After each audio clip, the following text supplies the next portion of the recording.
gotta leave it to the professionals.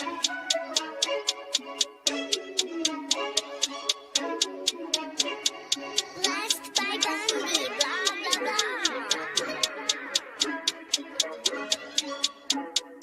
Started off with a bit, now I got coin.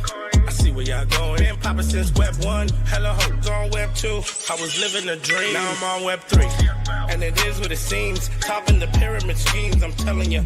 I'll sell you a percentage on Nebula. Shout out to Vince, he'll set it up. Surfing on the web and I'm shooting at 3.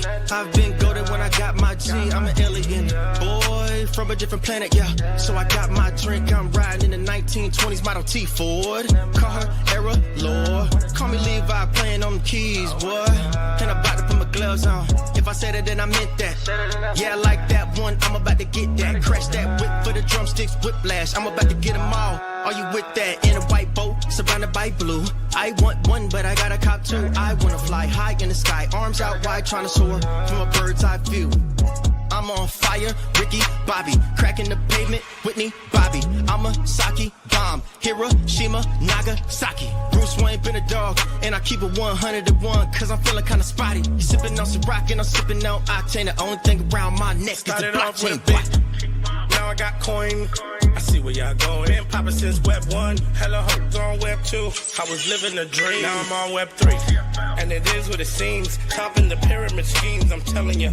I'll sell you a percentage on Nebula. Shout out to Vince, he'll set it up. NFT, Twitter, blockchain. Seeing with the ghosts and we ballin' like the Brown James.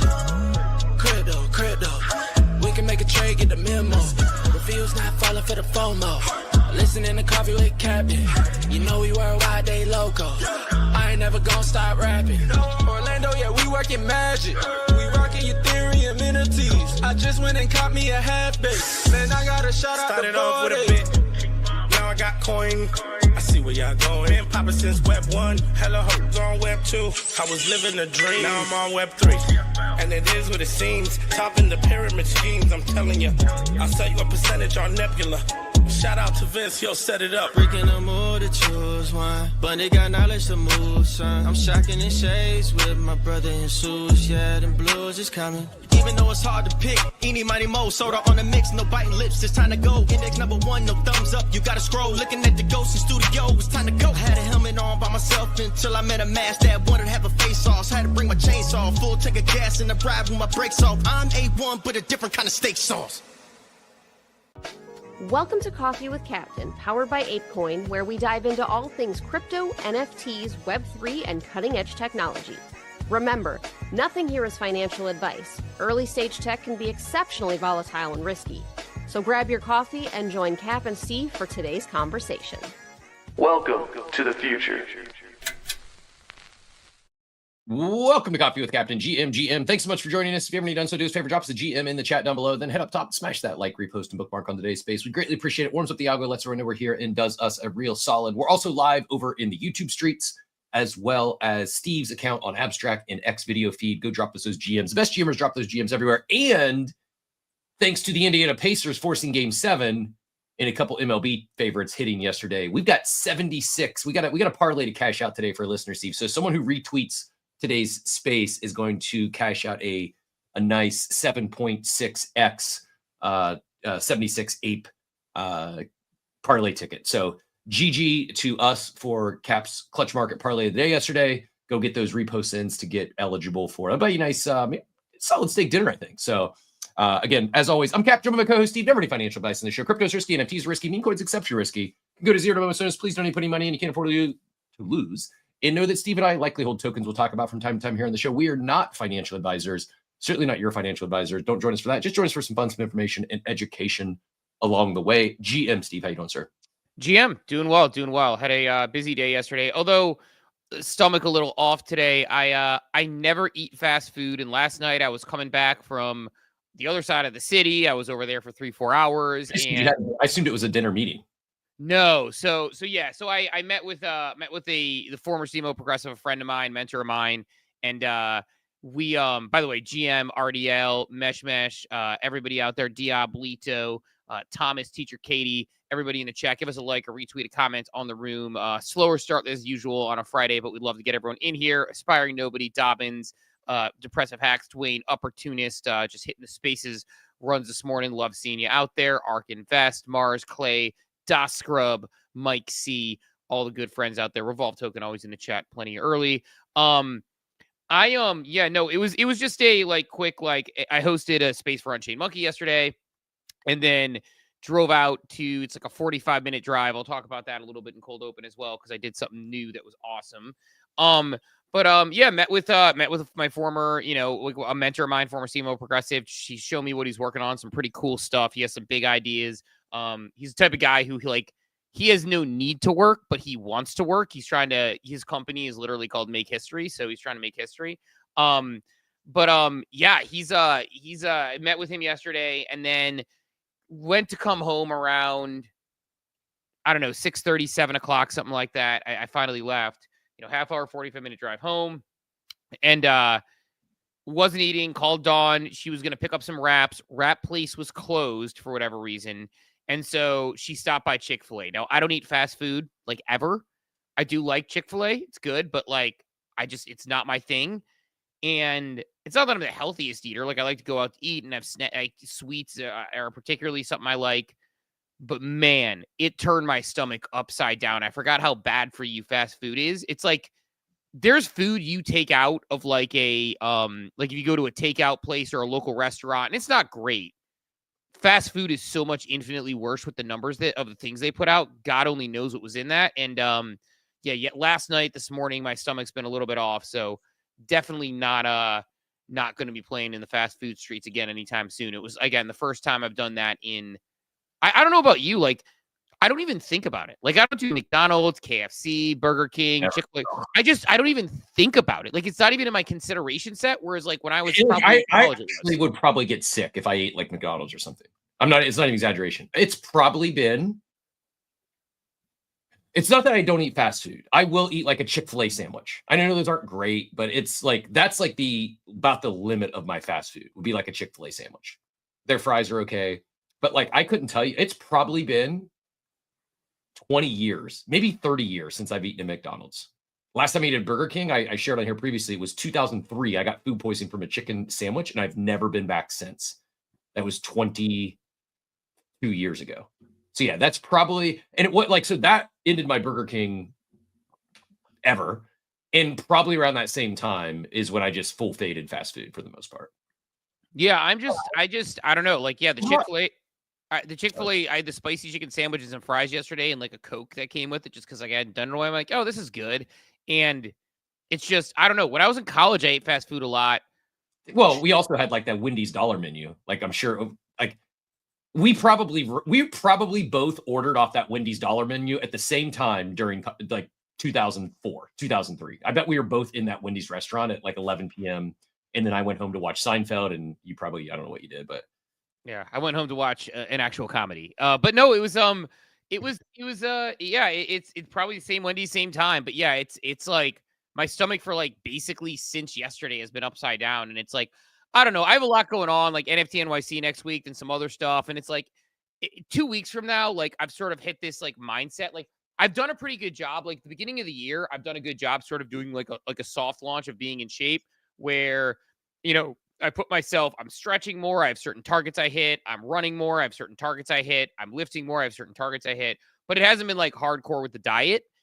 That's the thing that I think if I'm going to change something up, I have a friend recently who basically they do a full detox at various times, literally no coffee, no THC, no alcohol, no anything. And they'll just do it for periods of time. It's remarkable how when I do that, how productive I am. I think I'm gonna do my first fast next month. I got this vain thing I'm trying to do by my 45th birthday at the end of July, and I think I might do a 3-day water fast leading into it. Have you ever done a 24-hour? I should probably start 24 hours, huh? Yeah, so I've done 24. Let me. So not intentionally, I'm certain I've went 24 hours without eating food before. Just because I'll work and forget about it. My normal routine, I won't eat until 1 o'clock in the afternoon. So I intermittent fast just naturally on a daily basis. And there's absolutely days where I'll go an entire day and I might have black coffee and a protein shake and forget to eat until. So it's not really. I've never done it like as like, oh, I'm not eating anything today, but I intermittent fast on a daily basis, and I probably went at least 24 hours, but I should probably start there versus the 3 days. Yeah, so I used to do a 24-hour fast once a week. Actually, again, that might be something I get back to in that might be something I get back to. Again, like my goal is like probably July is going to be light because summer's my drinking season, like generally speaking. Like I can like not drink in fall and winter, no problem. It's just sitting around in my house or the weather or whatever is not generally my jam. Summer, I just like being on a patio. So I'm probably like not going to be like perfect, but yeah, I think diet dialed in, exercise a little more dialed in, like, and it's like the first time I can think of from July until Ape Fest where I have like nothing on the agenda, no need to like really like be like ready for travel or go in places because travel is what messes it up. I think for a lot of people, like I know you used to travel a ton when you were, in your last career, and it's like it's not even just the fact that you're at parties and you're drinking and things like that. It's just you want to make the time to work out. But especially with the show, for example, it's like, I don't know, like I traveled with my mom to Seattle for some medical stuff for her. And it was like, I did this show at 5 a.m. until 7:30 in the morning. And then breakfast with my mom and then like getting her to her appointment. It's like when you're traveling, it's like, it's not just a matter of like the food and the drinks. It's the scheduling of, does your hotel even have a gym? Do you want to do a workout in your room if you're in like New York, So in all seriousness, I think you kind of I've never really given that exact thing conscious thought until you just said this. I actually think part of what helped me shift into like fitness mode and its stick was because I was traveling so often.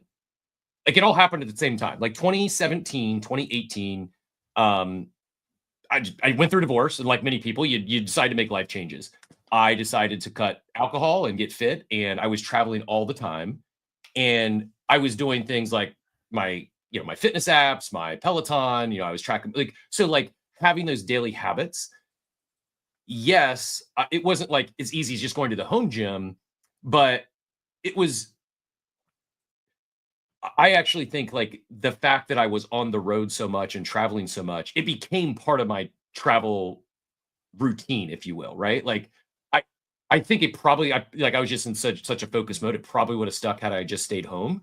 But I think actually traveling and being like that was my one constant to go back to. Am I making any sense at all? No, I get it. It's like it was like an anchor habit that I tried to form one of these. So Consensus 2 years ago when we were in Austin, not last year, not this year, but last year, I should say, when we were in Austin, I ran more miles than beers I drank, and I hit the hotel gym every single time. When I went to VCon, actually, either shortly after that, I think, I made sure I hit the hotel gym a bunch. So I was getting there. It's just, I don't know, with my mom, there wasn't the opportunity to do it. And then, I'm not like, I don't know, I'm just not as disciplined about it on the road or not as good. And it also has to do with locations. Like I go to New York, you're paying $1,000 for your, freaking hotel because it's so expensive there for a hotel that has small rooms and no gym. And it's like, so I think like it depends where you travel and what you do. And I think if it's part of your goal though, you start like when you're booking a hotel, you look like I wouldn't book a hotel without seeing if they had a fitness room. And often what I found is I would be explore. Now I also I get if you're like a Marriott Rewards, maybe you just always book Marriott, you deal with what they have. I would try to double dip. So I would do hotels.com and then I would wind it, smooth talk the person at the front desk and give them to add my points to whatever the hotel is staying at anyways. Usually works, by the way. You can get a lot if you're nice, you can get, even if you get a third party booking where the hotel's not supposed to give you their loyalty points. If you're nice and ask, 50% chance you get the extra points. So anyways, that's your little hotel travel hack. But I'll drop some pictures. Like I stayed at some amazing fitness, like core memory of when I stayed in San Francisco, like overlooking the bay, just like, so it's just, but you're right. If it's not a focal point, it can be very challenging. It's got to be part of the routine. If you're traveling and it's important to you to get a workout in, you have to book with intent. Well, I think your points really like sound there. Cause now that I think about it, when I was working at Progressive back in the day and I was like a CrossFit crazy. So like back when I was like, 12% body fat or whatever the hell it was. And I was doing muscle ups and all the things you do in CrossFit. And I was like, I always clocked in around 165 to 170 pounds, 5'10", 5'11". And I'm like, benching 225, squatting 300 pounds, deadlifting 400 pounds, which isn't like massive numbers, but for a guy that size, and especially a guy in their like early to mid 30s, pretty decent. I would, when I traveled for Progressive, find the gym and use it, to your point. Like that was like a part of my travel routine, but I also traveled like a couple of times a year, 2-3 times a year max. So it was like, it's like I went to Disney. If I go to Disney with my family, I'm running. Being tenfold about it when you're only traveling a few times a year. Where I was traveling, I was in 2 to 4 different major cities every single month. So usually like 2 out of the 4 weeks of the month, I was on the road for 3 to 4 days. And so it was just, I think it's easier to make it routine based if it's a semi-regular. It's that frequent. I think it's like when you build the habit, because I think for me, I'm having this like perfect storm of like, if I travel like every other month, for example, is probably about what it's been for the past couple of years. It's like, travel like 6-7 times a year, something like that. Like, and sometimes there's shorter ones, I'll travel a little more. But I think because I think that's just infrequent enough to make it a hard habit. Where, you know what I'm saying? Where it's like, if you're traveling once a month, you're like, okay, I know this habit. I know what to do. So it's like, I know all the travel hacks. I know where to book. I know how to book. I know what to do. The tricky part for me is like, it's just enough that it's like, I do it a little bit. And then I'm like, I don't know. So like, I'm trying to like find myself in that spot. I guess for me, like the big part is like, I also am excited because like Dawn and I can be like really good accountability partners for us, but we can also be really bad degenerate partners. And we will either both be going hardcore where she's going to CrossFit at 5 a.m. and she's like, I'm like, I got to get in the gym because she's getting crazy and like I'm inspired. Or I'm being a degenerate and she's like, fuck it. Like, let's drink wine on a Tuesday night and then let's drink wine on a Wednesday night. And we'll get back to the gym next week and diet starts Monday. Like, and it's fine because we're in a great spot. We're like cool about it. But like, I think both of us had this conversation where we're like, yeah, like, we know what we're capable of and we know what we can do. And it's like, come July, like I said, July until ApeFest, like July, August, September, October, like sort of like a 3-4 month period of time.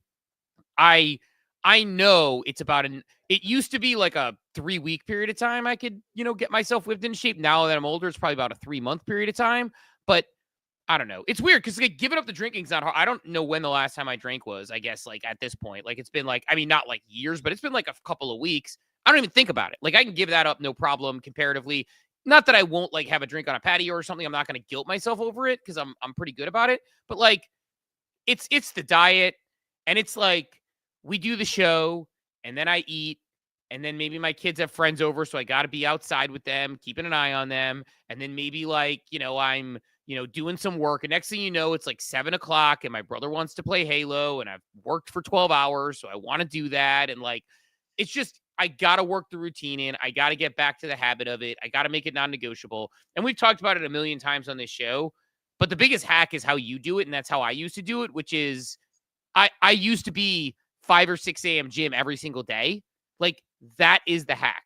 The hack is you do it at 5, 6 a.m. Your day is better. It's all in front of you. I am a morning person. Everybody, I can't work out at night. I won't be able to fall asleep because I get it natural, like endorphins. Like it's a thing for me. So yeah, I have to do it in the morning. And it's just like for me, it required when I said I stopped drinking, it wasn't like I was going out tying one off every night, but I'd have a nightcap every night. I'd have a vodka tonic or something to take the edge off, to de-stress and help me fall asleep because I couldn't turn my brain off. What I didn't realize is I wasn't getting good sleep. I wasn't able, I was groggy in the morning, and it was like that combination of everything. And then forcing the morning habit, that was the unlock. I did post that picture of the San Francisco gym up top. The other thing it reminded me, Steve, how much I enjoyed traveling solo. I was looking for that picture. I had all these images of like, I went to a game at Oracle Park where the Giants play as my first, like I'm a baseball park nut, a baseball park fan. I'd like to hit them all in my lifetime. That was one I'd not been to. So I went and caught a game there by myself. Just like went to the Golden Gate Bridge and the whole, I was there for a week. We landed a big deal. Irrelevant. I won't bore you with everything, but we landed a deal. We had to spin up the entire San Francisco market to do about 50,000 repairs a month. And we had to go from 0 to 60 in a month. And so I went out there and help get things going for a week. It was like 4th of July weekend. I want to say 20, doesn't matter. Anyways, point being, reminded me how much fun I had on some of those solo adventures. Like often when I was on a West Coast trip, I would lay over in Denver and I'd stay in because I just like Denver. And I went to Red Rocks show by myself. Like I had a blast traveling solo, and just it's something I never would have thought to do before. And often people travel for work and they go to work, they go to their hotel, they do their thing, and they go to the airport, and they go home. Why? Like, take advantage of the free trip. Like, there's people that I guarantee you, there's someone paying to go to the city you're in that's vacationing there, right? Like, explore a little bit, experience the cultures. Like, it's too many people like are not fans of work travel. I always make it that. Yeah, I always make it that. I'm similar to you. Yeah. I mean, we've done it together, but like, we'll go to Outer Lumen in a second here because I know she popped up. It'll be good to hear her voice. Been a minute, but no, I just I agree with you. Like, you know, it's like when I go somewhere for work, you know, like, and we've done it together where we're like, let's make sure we went to Austin, we went to the Comedy Mothership and did the Joe Rogan show with, you know, with Ron and Michael Keane and like, you know, and Jenny from Terry the blockchain and what's that? Terry Blacks. Terry Blacks. We did the walk with air that we did. So I think like and yeah, Girl in the Verse and Steve went to that show as well. Like it's just we like try to make a use of the city, and that's why like I'm excited. Like it's funny because like I realized without realizing it, having a conversation with some of my kids' friends' parents who like haven't traveled as much as me, I'm very lucky where it's like I can talk about the places in Paris. I can talk about Lisbon. I can talk about Austin. I can talk about Tampa. I can talk about Miami. I can talk about New York. I can talk about San Francisco. I can talk about Seattle. Like it's like I started looking at the different places I've been, Denver, all these different places I've been. I'm like, damn, I'm actually relatively well traveled here. And I make use of the city, whether it's I go to Pittsburgh or Boston, like it doesn't matter. So just a cool way to do it. But make sure I agree with that. I'll double tap on that. Obviously, if you got family, you got to get home, whatever, you're in, you're out. But try to take in a city at least a little bit when you're in there and set aside some time for that. I do regret not seeing the Napoleon sort of museum thing when we were in France, but who knows? I'll go back there with Dawn and see it, or my brother one day. But Outer Lumen, GM, what brings you up here? Hey, GM, thanks for having me. Yeah, it has been a minute. Just listening to you guys talk about traveling and trying to like keep some kind of semblance of a routine. One thing that Divide and I found since going keto is like all the travel and all the things kind of stem around our nutrition more than anything else because keto diet means that we don't have more than like 20-25 grams of carbs. So, and everything has carbs in it. But it's kind of incredible to just be like, okay, do I want to, try to make something work at this hotel restaurant? And generally it's pretty easy because it's just like a salad with some meat on top, and that has worked. But it's been fascinating when we're like, do we rather just get an Airbnb and do our own thing at this point to protect our bodies from whatever, food we don't want to eat? But yeah, it's kind of fascinating to like how there's like this whole idea of exercise, but I think it's both. I think it's diet and exercise, right? That plays a huge part in it. And me, myself, like I don't drink caffeine or have alcohol, and I haven't for like probably over a decade at this point. And I feel wonderful. And it's, I will still rave until 5 a.m. And feel great. And then I don't even have a hangover the next day or any of that. Like it's been a pretty awesome like life change in that regard. But one thing like I noticed about working out, and Cap, like I see how beautiful your image is, but to me, like I could never do that solo. I have ADHD. I need like accountability partners. I need to make stuff fun. It's why I'm a climber. It's not a solo sport. It's like, it is for you do it for you, but there's like a very strong social circle around it. Around the fact that you like have a belayer or you have friends that you boulder with. I think it's important. I think finding what you enjoy is more important than like forcing yourself to do something. Like I hate running, so I don't run, but I stay active every day. I walk probably more steps than 99% of people on the planet, and I go to the gym every day. But there's people who would tell me like, "Oh, you have to run. You got to do cardio." I was like, "Well, if I need to do cardio, I'll ride a spin bike." Like find something that you enjoy and lean into that. And it doesn't have to be the gym either, right? Yeah, and I think so the enjoyment part is a big part, but I think it's also like finding how you learn or what you need in terms of accountability, like to set up a system that will work like long term. Because I think like there's a lot of things that people enjoy and they could make that a passion, but sometimes it's not enough. Like because there's a commitment that you've made to yourself to show up to, right? Because sometimes it won't feel enjoyable, but you still have to do it. And I find for me, like, so this is something I'm trying in the last 3 weeks that has worked for me, but I haven't, like, I would have never done this before. Like, I don't know if people ever need physio for anything, but generally, like, if you don't have a physiotherapist, they'll be like, here's a bunch of exercises, just do these on your own 3 times a week or whatever. I would never do that on my own. It was horrible. And so for this recovery and coming back to climbing, I guess for context, 3 weeks ago today, I had a double mastectomy, so I don't have boobs anymore, which is actually really awesome. I love it.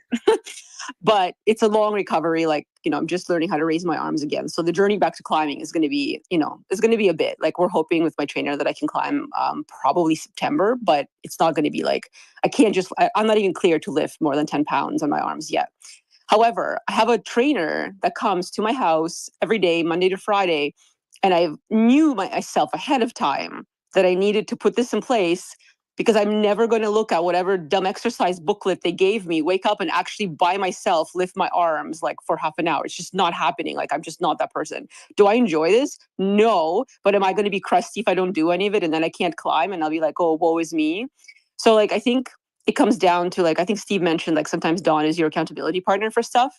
And maybe Steve and I are kind of similar in this, that, like, I need the shiny, like, dangling carrot or whatever it is to, like, do stuff. And usually it's in the form of another individual. And so that works. So I envy you, Cap, and, like, the solitude that you find joy in, but just wanted to share that, like, I think sometimes a structure around this could also help motivate, whether it's like finding a group of friends to do stuff with or hiring someone, however that looks like and whatever your means is. But I think that sometimes it's about, like, the process and what is, like, the whole atomic habits thing, right? Like, thinking about the structure in which you're going to succeed with that, like, fitness goal. You know what I mean? So that it's not just like the pure enjoyment of the doing. It's like, how do you make that sustainable so it becomes your, like, life? It becomes like it's something you fight for, so that you actually defend it and you're like, no, I'm going to make the choice to not, eat this thing, or I'm going to make the choice to go to the gym, because it's not like it just becomes a part of you. It's not even a choice. It's like second nature, if that makes sense. 100%. Yeah. Creating habits. It's like, for some people, it's accountability partner. Some people, they have to work out with someone at the gym to push them. I just told Stussy, I don't enjoy that. I want to be by myself. I put my headphones in. I'm in and out. I'm an efficient person at the gym. I don't want to wait for someone else to do their sets. Call me selfish. I just, like, I don't need someone else to push me. I push myself, but I know not everyone's wired like me. Some people, they not only work out with a workout partner, they pay a trainer to work out with them. I did that once, by the way, Steve, and it was a leg day. I ended up puking. It was the last time I paid a trainer. Probably worked, but yeah, he literally made. Oh my God, what? Before I puked, ran out of the gym and puked. Also, Stussy, case in point, Stussy just mentioned in the chat that there's a brand new gym opening up near us in Palm Harbor next month, which is relatively close to me. I'm probably going to switch gyms because it is pretty awesome. I don't know if our guy Michael Keena is out there, but I saw they have they got a hot yoga. I've never done hot yoga. I'll probably at least do one hot yoga experience once I go there. And just told him, like, yeah, I'm usually a solo workouter. I don't like working out with other people, but offered if he wanted to connect once the new gym opens up, I'd be happy to meet up with him, get a workout in. Whether Funky, I think, is in the area, also a gym goer. But yeah, it is a. Oh my God, a new Cap era of social gymming. This is like, I'm here for it. It's awesome. No, it's funny. Like, similar to, like, sometimes, like, my son will say something because he has, like, pretty severe ADHD, and, like, he'll say something and he's trying to explain it, and he'll explain something, and, like, my wife won't get it, or, my mom won't get it, but I get it because I'm like, oh, you think the way I think. Outer Lumen explain things in a way that just makes sense to me. Like, a couple of them. I think, like, the thing about the keto thing, like, at least for me, like, I've never done keto, but, like, what I find about my diet sometimes is that if I set certain rules, like, then it's just the decision's made for me. And by making that decision for me, it's like, and I don't know if it's just because our brains are wired the same way, but it's just, it almost takes the decision point out when it's like, like, and it's almost the atomic habits thing, to your point. I am a person who, right? Like, they always say, I am a person who, and it's like I am a person who, like, for example, if I'm a person who doesn't eat breakfast, like, when I put intermittent fasting in place for a period of time, it just took a bad decision out of the chamber for me. I didn't go down. I didn't make a bad decision. I just didn't eat breakfast. And so everybody's sitting there mashing, pastries for breakfast, which again, I was trying to explain to people. People were like, why don't you like breakfast food? I'm like, I'll eat if I eat in the morning, like chicken. And people are like, you're crazy with breakfast food. I'm like, I eat real food in the morning, not a giant cupcake that is called a muffin. I don't eat a giant cake that is called a pancake. It literally has cake in the title. But like, you know, For a while, I would do sugar all the time. Or excuse me, I would eat cereal all the time. Like I'd eat it. Like, oh, this is a healthy snack. Get good cereal. Like right. Like And you were right the first time. You would eat sugar all the time. And yeah, and you actually read the ingredients. Like, oh my god, there's a Mountain Dew worth of added sugar in this healthy cereal that I've been eating.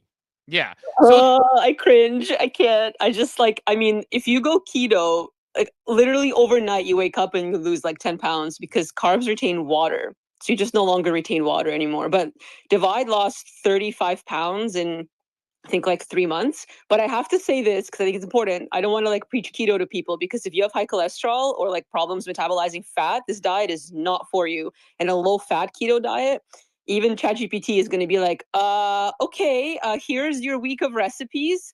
Good luck to you. So yeah, it is a fat rich diet, but it's not a fad diet. It is a diet from like the 1920s, and it was designed and still to this day is used for epileptic patients because when your brain metabolizes ketones, for some patients, it actually prevents seizures from happening, which is how the diet came about. So it's like over 100 years old. But yeah, anyway. No, It's not for everyone. So I definitely don't want people listening being like, oh my God, I'm going to go keto and suddenly lose all this. No, like just please do your own research for your own body with it. We got some alpha in the chat as well. Mackie says, I always look at the added sugar. That's my new thing. I won't buy anything off the shelf at the store without looking at added sugar.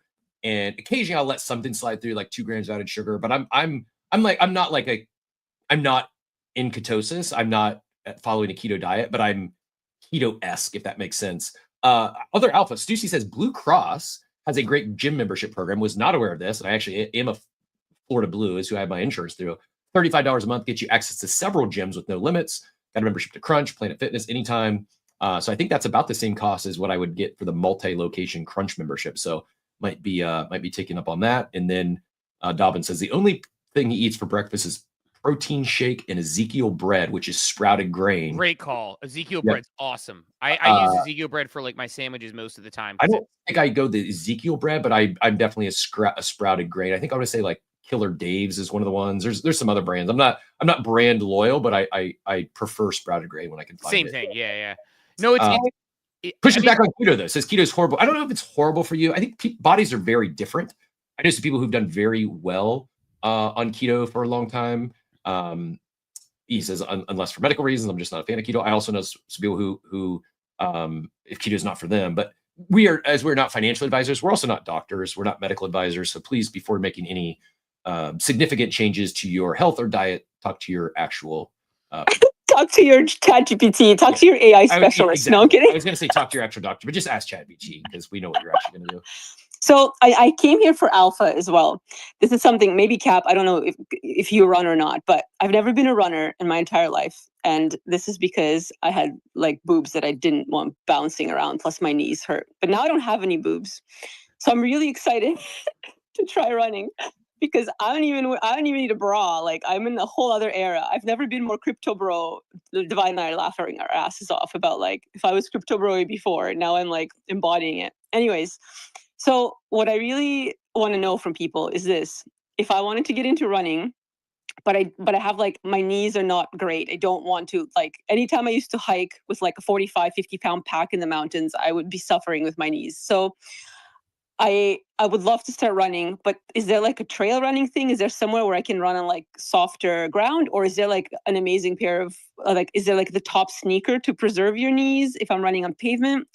Somebody help me convert myself into a jogger or a runner. Please DM me your alpha. I have no idea how to get into this, but I was thinking of trying to become a runner because I'm kind of excited about it.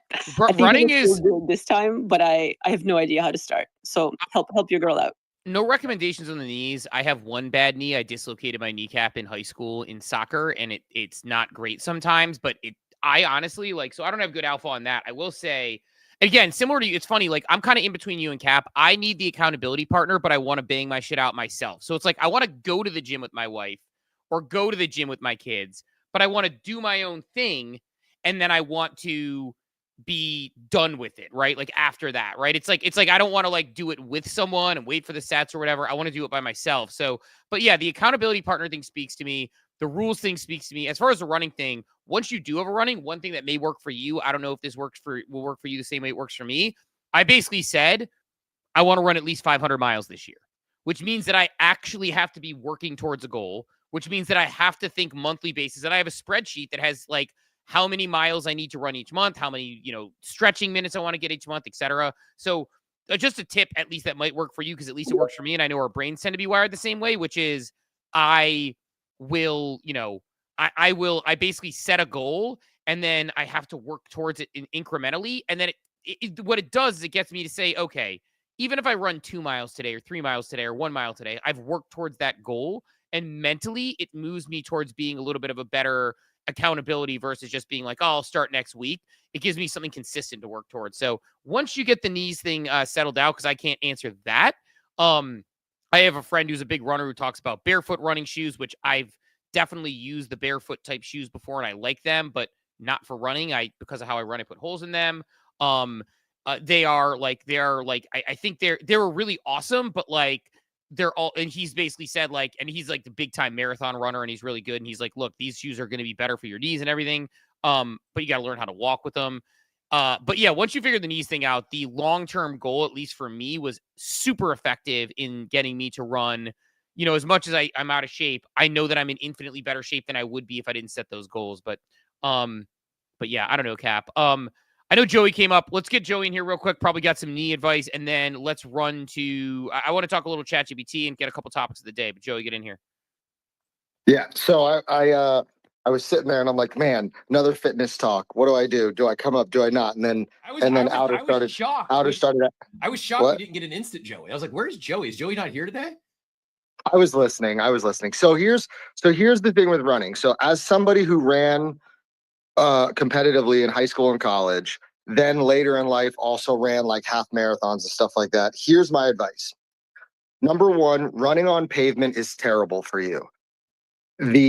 It's extremely unforgiving and will cause a lot of joint pain, especially if you already have it. What I would suggest is running on an actual track.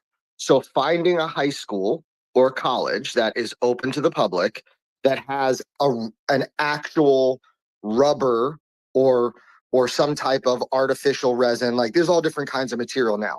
Running on an actual track, because those actually have bounce in them. They're designed specifically to cushion and like absorb and then release energy, which is why you run so much faster on a track than you would anywhere else. They're like literally designed. Like if you think of like the Wakandans and how they developed the armor for Black Panther, where he would absorb the energy and then throw it back at people, that's what these tracks literally do. So they're the best place to run if you have any kind of joint pain because of that. Second, there's this huge, over the last like 5 years, there's been this huge wave of like big cushioned shoes. Hoka's, Nike has these huge, it's like running on pillows. Nike has them on cloud, all of them. All of the research will show you they are horrible for you. Like they're going to market them as great for you because they're like, oh, they're soft and cushiony and joints and this and that. But in actuality, they're terrible for you because you're not actually using your feet like they're meant to be used. So what I would suggest is you find in America, we have a franchise, I think it's called Running Depot, and they actually have a treadmill. I don't know, if they're all over the country in like, I know I've seen them in a lot of states, but they actually have a treadmill that you run on barefoot in their store. And the treadmill analyzes your gait. It analyzes your foot pressure, all of that to tell you the type of runner you are, right? Do you run on your toes? Do you run too flat-footed? Do you run on the outside of your foot, etc.? And based on that, it recommends, and of course there's, marketing behind this, right? It'll recommend like a certain insole or a certain type of sneaker. What I will tell you though is just stay away from all of those heavily marketed giant foam cushioned running shoes they will not benefit you at all. And the barefoot shoes are great for walking. Like if you want to start to splay your toes out, like I'm barefoot all the time. I wear Not the toe toe split, Joey, spacers. Joey, not the splay toes one. There are ones that are more like minimal sole shoes that are like normal shoes, not the ones you have put individual toes in, but the ones my buddy uses, who like he ran in college, he's a marathon runner, similar, like he's just an absolute like animal. He recommended them to me because they're not I'll have to look at the specific kind. It's not the Vibrams that have your toes in them. It's the actual flat sole shoes where you can feel the earth, and it's a little bit of a different vibe to it. But I like them for walking. Similar, they're not great for running because I put holes in them. But he runs in them, and he runs like long distances, and he swears by them. Yeah, I mean the problem is for those of us that are not your friend, there's no cushioning. So if you're running on pavement again, or you're running on road, you're not, and you have joint issues, or your body isn't trained for that, then because there's literally no cushion, it's like stomping your feet over and over again on the pavement, which is only going to hurt you, right? He's a professional, like he's been training, so his body's probably used to it. He probably also takes, I would guess, some type of lubricant or some type of supplement to help with his joints running on pavement all the time, right? Like and maybe he doesn't, right? Maybe he's just trained. But what I would say is if you really want to run, start on a track where it's soft, and actually take the time to understand like what you need for your body. If you can find a place that has the treadmill, right, that analyzes your gait and all that stuff. And again, I'm not a scientific expert. I'm just really into fitness and really into running, and I've done a ton of research on all this stuff. I would really stay away from like those giant foam sneakers that are marketed as like so good for you because they're so soft and springy, because you really don't get to utilize how like your foot and how it's meant to be used. I appreciate that. Yeah, I mean, for like dancing and raving and stuff, I wear skate shoes, but they're flat, right? And they're really awesome for dancing, but like that's not going to work on a track. So I got to find a pair of runners. But I didn't know about the whole like treadmill analysis thing. That's cool. I'll try to find that. That sounds like throwing some science that this would make sense. And then, yeah, you're totally right. I never thought about that. There were so many schools and parks with tracks and just like softer ground. So that's probably a good starting point. I can't do the treadmill because that will kill me. I need things changing. I need some scenery. So I think finding a track and trying that would be pretty sweet. So yeah, thanks. I mean, the track can be a little boring, right? Because you're running in a circle like 400 meters at a time. So like it's a little difficult. But if you could put some music on, right, and like zen out, or listen to like your favorite podcast or something, whatever, it's not that bad. I will say, you mentioned something about like trail running. I would not start trail running until you've strengthened your ankles and knees, because trail running is typically not flat. And one of the easiest ways to get hurt running is on uneven ground. Like at my CrossFit, when we run a 400 meters, it goes out behind a building, and the road is actually banked for like drainage purposes. And it's actually really painful because on the way out, my left foot is higher than my right foot because of the banking.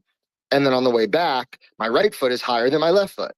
So trail running is also one of those ones where you really have to like spend time training, because you're running on uneven ground. There's holes, there's tree stumps, there's embankments. And so I would say work up to trail running, but start on a nice flat surface. So that way you're not messing with your hips or your knees. And also when you're running on a track, don't always run to the left, right? Like, so if you run a mile to the left, then run a mile to the right, because if you're always running to the left, then you're always leaning to the left, and then, left hip, etc. So make sure you're rotating how you're making your circles, so you're giving both sides of your body like the same type of a feel. Yeah, I mean it's definitely like a lot of things. I think different strokes, different folks, like you said. Like, I mean, even like the barefoot thing, I think my buddy's whole point of it was walk in them and train your way up to them, because it'll train the muscles in your feet a little better, which takes stress off things like your knees and other joints. But either way, yeah, I mean, it'll be good. So we'll see what happens come July for me. trying to do that. And Outer will be curious to see if you get into the running journey for sure. Cap, few things on the agenda today I wanted to hit on. I do want to just kind of, it was going to be cold open, but I think it's actually worth noting anyway, for general topics. I finally did something yesterday that I'd seen a few people talk about, which was, I mentioned I met with my mentor of mine, friend of mine, to go check out his place, and some stuff he's working on. It's about a 45-minute drive. I flipped on ChatGPT voice mode. I don't know if you've ever done this in the car. I don't, just because I don't drive anymore. My time in the car is literally 5 minutes to the gym and back every morning. That's about it. Same. Like my time in the car is non-existent. Like I basically never drive more than a few minutes. And by the way, I found out yesterday there's a limit. I think you have a limit of like an hour a day on it. Oh, really? Yeah. But so if people aren't aware of this, you can now talk to ChatGPT, and it actually has improved the voice mode to the point where it sounds like very much like a human. Like they even have these inflections where like, I don't know, like that sort of thing where it's like it actually inflects like a human. I talked to it about articles I'm working on. I talked to it about random historical stories and parables that were interesting, that have lessons to them. I had it tell me hidden gems in the United States that I could travel to that maybe people hadn't heard of. And then the place that this guy is like crazy, like, successful. He lives in these like crazy condos, which are like awesome. They literally don't show up on GPS. Like you cannot find them on GPS. Like if you think you can find everything on GPS, they're not on GPS. It's like Area 51 shit. And so he had given me some specific directions.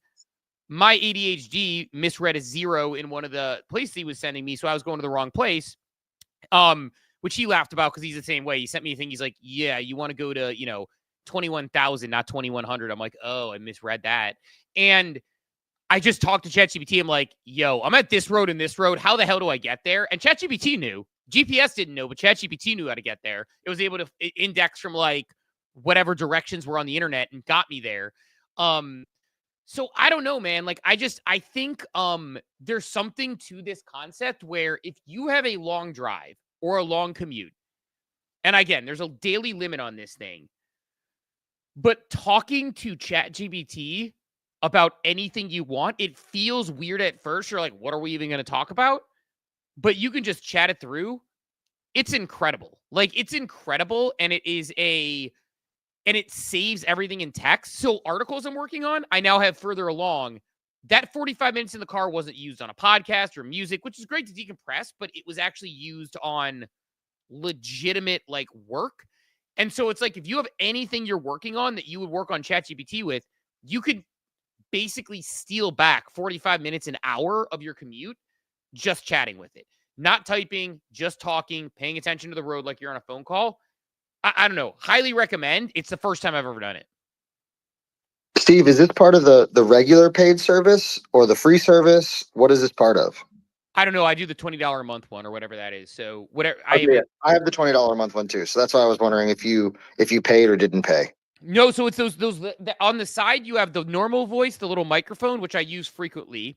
Like actually, hilariously enough, because I know he's persona non grata for a lot of people. But at one point, Frank D. Gods was on our stage like a year and a half ago and basically said ChatGPT is one of the 4 bottom apps on his phone. Like if you're an iPhone user, you sort of have your your email, your phone. Mine are my ChatGPT, my email. I can't see the bottom. Yep. Yeah. So I don't have the phone on there, but I've got I should. I don't know why I had still down there. Yeah, mine's text, my X, Google and ChatGPT. I should move the phone. I should have my X down there, honestly. I have my Google Calendar, my email, my Safari, and my my ChatGPT. I wish there was a 5th because I would have my X down there, to your point. But yeah, like, but I just, since Frank brought that up a year and a half ago or 2 years ago or whenever it was, I would press ChatGPT. You press the type talks button. You talk to it normal. It gets to learn you a little bit better. And this one, for people out there, Joe or anybody else wants to use it, next to the microphone is that little black blob. And that's the voice mode. Again, even if you're just on the treadmill, for example, or on a spin bike and you can't just type, you can talk and you can talk to it about whatever. And it is like, I'll probably do it on like the spin bike. It is a great use of time. So to me, it's a big, I am converted. It's something, again, that I hadn't previously done. And would highly recommend to anybody who does, because again, like not only was it educational, but when I was lost and asked for directions, it got me to my destination. Like it'd even be like, I'm at this street, like they're like, oh, you're so close. You need to keep driving because it eventually dead ends here and turns into this, and that's what you're going to look for, and this is what it looks for, and there are bricks on the ground and whatever. It's like total game changer. So, highly recommend An amazing translator. If people haven't used it that way, it was like I used it recently a lot for my mom in the hospital because she doesn't speak English very well. So literally, like I would have the doctor say something right into ChatGPT, and then I would say, "Can you say that back in Russian?" So it was like full on live translation in the hospital setting, so that she understood her treatments instead of having to like old school way having her read it.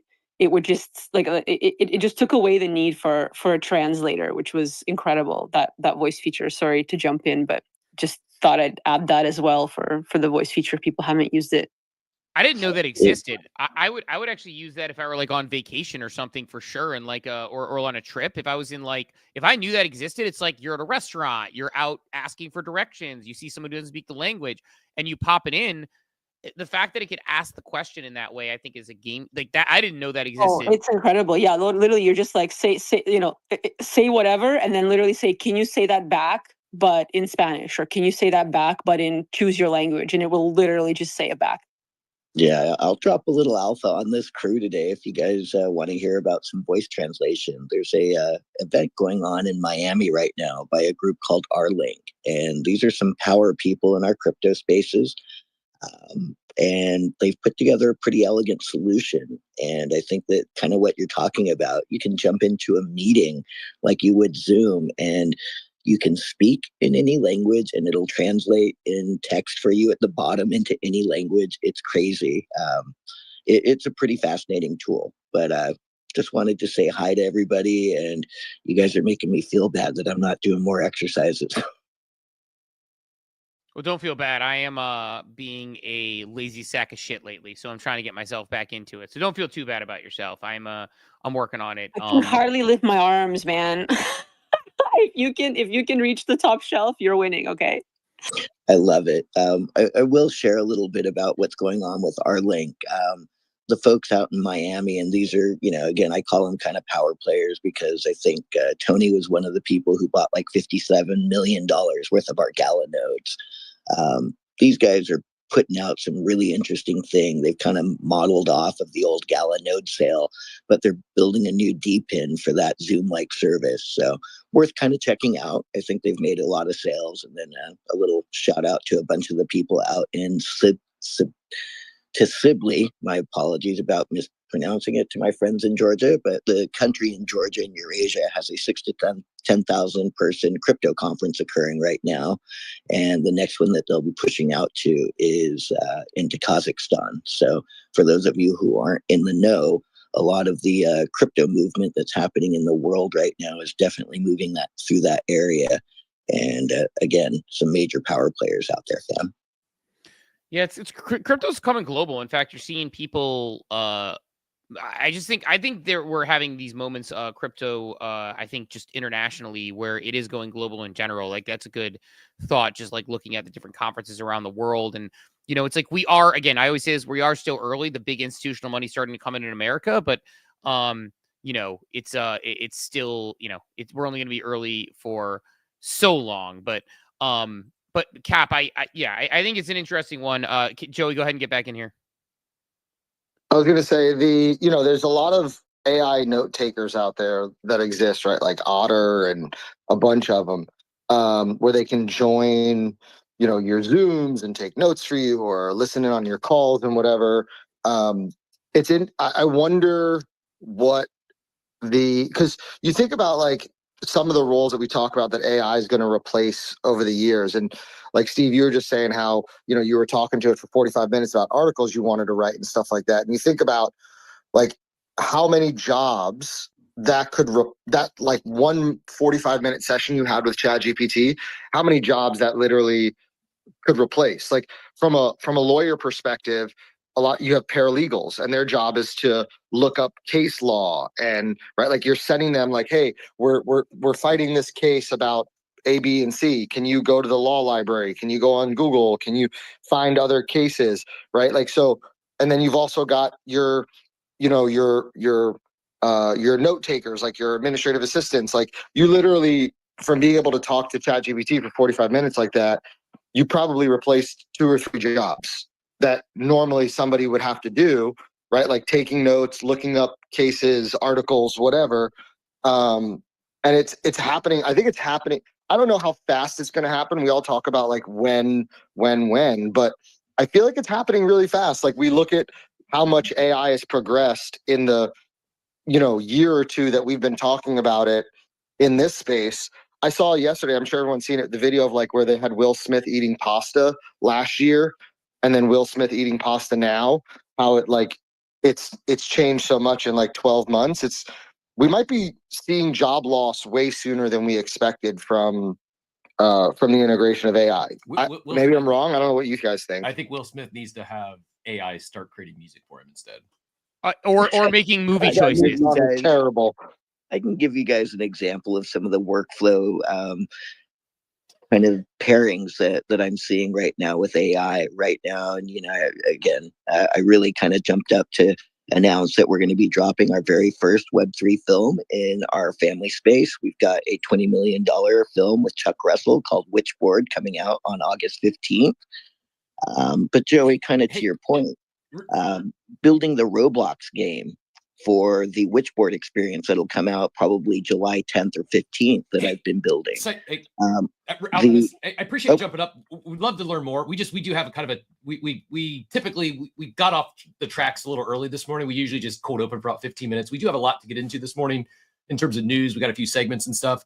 We often use hands here on the show. So if you don't mind just throwing up a hand, we'll get to you if we can. We like to keep things flowing, and happy to learn more about what you're building. Just not a shill space, and we want to keep things topical. And again, appreciate you jumping up and great to connect. But yeah, just want to get things back on point here. We got a lot we got to get into, and just about an hour left this morning. So appreciate it. But yeah, if you don't mind holding the, just diving deep into what you're working on, maybe we can look at another show where we got a little more time and can get in a little deeper then. Yeah, I was gonna say, to Joey's point about the jobs thing, just to kind of keep on that, talk on that thread a little bit more. The jobs thing, I actually don't think, I think it's going to shift the way we work. I don't think it's going to, I think the idea that, AI is going to take all our jobs is greatly over exaggerated. I think it actually, makes people who are particularly good at things. I actually was talking to someone who's deep in AI recently about AI versus HI and the interest of human intelligence and the need for that. And it's not me being a boomer shaking my fist at the cloud. It's the same idea that the Industrial Revolution was going to end all the jobs, but it didn't. And then the internet was going to take everyone's job, and people weren't going to eat at restaurants because you just order food everywhere, and there's a whole gig economy. Like, there are countless examples of jobs that were created by new technology. I think AI is going to largely be the same. I think it is going to make things like, middle America, it's going to make crops more efficient. It's going to make you better at what you're doing there. I think, across the board, when you look at, some of the creative, creativity, the way it's going to help certain writers, I think there's going to be like, people are like, oh, what are lawyers going to do? And what are those? Like, well, there's AI ethics, and there's important people who are going to need to feed the data to AI. So I think we're going to see a shift in the workforce for sure, and what it looks like. I don't think it's going to take all our jobs the way people think it does. Like, I think this is this over-exaggerated thing when we see like AI 2027. I think people are like, we have to go to universal basic income. Well, every iteration of technology seems to be like it's going to take our jobs. I think we're going to see a whole new creative economy. We are. Jobs are definitely getting cut. Like, it's happening now. Well, the internet and not just your revolution cut jobs. My point is, it's not going to like end work as we know it. It's going to shift work, I guess. Is my exactly. Point. It's going to create jobs are going to be different. And I think the biggest impact is going to be the larger corporations. I think there's just, we've already seen, and I know some may not like the example, but we saw what Elon did with X, right? He came in and he cut 80% of the staff, and oh my God, the thing still works. Like, it still turns on every day. That started creating like let's cut the fat in large corporations. It started that trend. You started to see others do it. With AI now, it's going to be more of that. Like, you just don't need, for instance, I'm sure there's large corporations that have translators on staff. That is not a necessary position anymore with technology we have. That role will be eliminated. Now, there's going to be other opportunities, other things will come up. I think what's going to happen though, is I think we'll see a boom in businesses. I think we see, I don't know the math. If the average employer, if you factor the small business that's a solo entrepreneur to the largest employers in the world, I'm just going to pick a number out of the air. The average number of employees it's probably much lower than this. Let's say the average number of employees per company is 1,000. It's probably much, much, much smaller than that because most businesses are very small. Actually, let me go another way. Let's say the average number of employees in a Fortune 500 would be, what would you guess, Steve? 10,000, 15,000, 20,000? It's a great question. Probably like, let's say 10 to 15. I think it's actually probably dead on. I believe that probably gets cut in half. I think on average, your Fortune 500 number of employees will go from, if it's 10,000, I think it becomes 5,000. I'm not saying all 5,000 of those people are unemployed. I think they go to working from a company that has 10,000 employees to a startup that might have 1, 2, 3, or 4 employees, but they're doing the work of a small business that has hundreds or thousands of employees. I think that's the shift we're seeing. I need to go find the example. We just saw it. There was a vibe coded app that just sold for $80 million and they built it 6 months ago. No employees. Like, we're going to see so much more of new creative stuff that they're going, like, while I do think there's going to be a unicorn company that's one employee, like the founder builds the whole thing with nothing but AI, most of these businesses, they're still going to need people to help them, right? It's like, you may not need 100 employees, but you need 10 to do what you want to do. Like, I think we're going to see a lot more businesses be born as a result of this. Some cases, it's going to be those 5,000 people that get cut from the Fortune 500 are going to be forced to do something creative. I just think if it is in fact the era of the idea guys and gals, as these businesses boom, I think we see a shift from everyone working in these large corporations. Not that they're going to go away, just that I think inevitably a lot of those jobs are going to be cut or rotated into smaller startups that are growing at rapid clips because they're leaning into this technological revolution.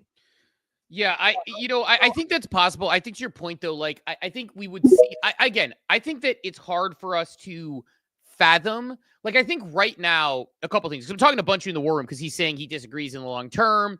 I mentioned Industrial Revolution. People literally destroyed machines. He's like, look, those are labor jobs. It's first-time tech jobs. And he's like, and by the way, Bunchu, when I was saying we're being self-absorbed, that wasn't an insult. I was saying as a human species, we're self-absorbed to think our crisis is the crisis of a lifetime. I'll double tap on. He says the biggest impact is going to be large corporations. I 100% agree. It's a lot of jobs. Having spent a few years, this is not an exaggeration. The company, the Fortune 500, we sold our business to, worked for a few years, helped with transition. 80% of the people there were not necessary. I could have stayed, but it was passionless, like monotonous, pushing buttons, logging into Zoom meetings. Like 80% of the people there, they thought their job became, I just have to fill my calendar with 8 Zoom meetings a day. It's ridiculous redundancy, very inefficient, a lot of bloat. And maybe that's just one example, but I do believe, like, already before AI, most of these large corporations have extreme amounts of bloat in middle management that's just not necessary. But they could have made these cuts before. Now with AI, it's hard to see it not happening. There's a lot. But that's how it's not necessary at these large corporations. My point being, this is how it always goes.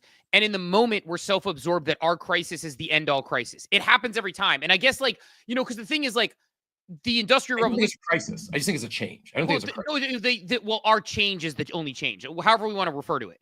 And the problem is we can't even fathom the jobs that are going to be created out of this thing because just like you couldn't, if I had told you that people were going to, on a 6-inch screen in 1995, if I had said in 1995, you're going to have a 6-inch screen in your hand that's going to get food delivered to your house and you're going to press a button and somebody's going to go to a restaurant and pick it up for you and you're going to track their distance on your phone, you'd be like, yeah, that's a job I can't imagine in 95 or even 2006. But 20 years later, the gig economy is major.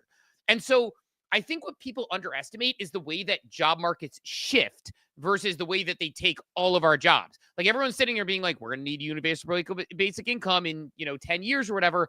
I personally don't think that's the case. Now, look, I'm not saying I'm going to be 100% wrong or right. and I could be wrong, and maybe this is the one. Just like every crisis, there's a crisis to end the world, and everything's going to be the end of this, and everything's going to be. Everyone has this perspective of what they're doing at the time, and I think the problem is we're acting like this is going to be significantly different because it's our thing, and I think like the Industrial Revolution was different than anything we had ever seen before, and someone in the Industrial Revolution would say the same thing we're saying now about AI, about the machinery then. When the internet came along, it was different than anything we'd ever seen before. And anybody then would say, well, this is very different than the Industrial Revolution for this reason. The internet has created a booming number of jobs. And now I think we're going to enter the thing. And we're like, well, right now, we saw a one app company do this. And right now, we saw this person be replaced. At this moment, where we are currently at this state, we saw this. Therefore, this is how it will always be. My perspective is I don't think it's taking all our jobs. I think we're going to see a shift in the type of the workforce, which is why I encourage people to use AI. But I think you're going to see people do different things. And we're going to see, I think, a rebirth of the arts for a lot of people. Like, I wouldn't be surprised if we see a Renaissance-like situation because people put a premium on those who are actually good at things. Is it going to replace commercials and some of them? Certainly, from a cost and price perspective, and that piece. Is it going to replace natural creativity and writing and design? I think the best of the best are still going to rise to the top, and we'll still see people doing it. But I think that I think it'll actually benefit them. I agree. We're already seeing people getting pissed off about AI slop. I heard someone complain about the other day about Google News now you can't even use it because all it is AI slop. I think your creative writers, your creative artists, I think they become more valuable. I think they become more important. I think they become more in demand as people like. It's going to be interesting how it's like some people, all they'll consume is AI slop, but others I think will specifically look for non-AI creative works. We got a lot of hands up. We do have to hit on this data breach. Steve, Abstract got hacked. I don't know if I'm going for these stickers at 9, but I'll let you take us to hands here and appreciate everyone being here this morning. If you haven't already, give us a like, retweet, or repost. I do got a big part, our biggest caps clutch market parlay of the day hit last night. We're going to give that away to someone who reposted the space. So if you've already done that, get it in now before we draw the winner. Yeah, let's do some hands. Let's get Mackie in here and we'll go back to Joey. GM, everybody. So our conversation yesterday, for those who weren't here, basically started with me going through the realization that I'm much better at the job that I used to do 4 years ago, and now am fearful that I may be able to obsolete some coworkers. A bunch of you came back and said that no, you have to equip those people and then they can 10x their output. I continued the conversation I work out of a co-working space. It's actually my local chamber of commerce. I work out of there like Thursday and Friday, and continue the conversation there because, of course, everyone's using AI there. And we were talking about their fears of being made, obsolete, because I was expressing all of this to them too. And one of them said, like, I'm worried it's going to make people stupider. I'm like, the classic Wall-E dystopia, which is where I started the thought process too when I was interacting with AI. And I was like, listen, like, he's like, I think it's going to make people more isolated, more this and that, like basically down the same path that we're going right now with cell phones and social media that people are pretty resistant to. And I was like, listen, it's actually giving me a lot more time to be human. Like, the amount of time that I've saved from AI, like, now I don't feel guilty when I like chit chat with a coworker, or like I know that I have time to look away and have that conversation with the person sitting next to me at the co-working space, because I can get back to work and just churn through it like a hot knife through butter. So I don't know. I think that there's something to be said about the power of efficiency the AI brings, and what you do with that extra time is going to be really important. Whether that's you interact more with your family, or you get a second job to like diversify your main job, especially if you're worried about losing it. Like, I don't know. There's a lot of ways to see the future, and right now I'm choosing optimism. I don't know how long that lasts, but we'll see. We'll see. Hey, maybe it doesn't play out like this. Maybe we all do lose our jobs. Maybe we don't. You can be optimistic, or you could be doom and gloom. I am just a natural optimist. I'm going to choose to be optimistic as well. That doesn't mean it's the right outlook here. Like, it's okay to be concerned. It's okay to be pessimistic about what may come. Both are fine. I think the one thing that would be a grave mistake right now is to ignore it and think things aren't going to be changing drastically in the next 5 years. Like it's, I don't say this to drive fear or it's happening. It is the reality. And those who try to deny this or pretend like nothing's going to happen I think those are the people who are really going to could find themselves like in grave concern 5 years from now. Like it's just changes are inevitable. It's happening right now. I think it's going to accelerate at clips we've never experienced before. Like we all here lived through the birth of the internet and the smartphone. I think this is going to be like that on steroids. And we're seeing it. We're close to it. Steve, the story you told me this morning, like kind of blows my mind. And if you think about the access, the tools and stuff we have access today for free or $20 a month or $200 a month, and you don't think some of these larger corporations are using that or customize things or have access to far more powerful tools, like I don't know what to tell you. Like maybe some haven't got ahead of the things yet, but things are changing. And I think if to deny that or to put your head in the sand, I think that would be the biggest mistake. Well, and that's where I say, like, to do what Mackey's doing at his job, or again, like, I'm just using it as an example. It's like I ask AI things all the time and how it can help me out in my job, like all the time. Like this morning, like we'll talk about the data breach in a little bit. We have a more, I think about that. I kind of toss it in. I work back and forth with the prompt. It gets to know me. It gets to know my style. Like when I'm writing, if I want to get rid of things like word echo, if I want to synthesize ideas or make sure I have any blind spots. Like I was talking about the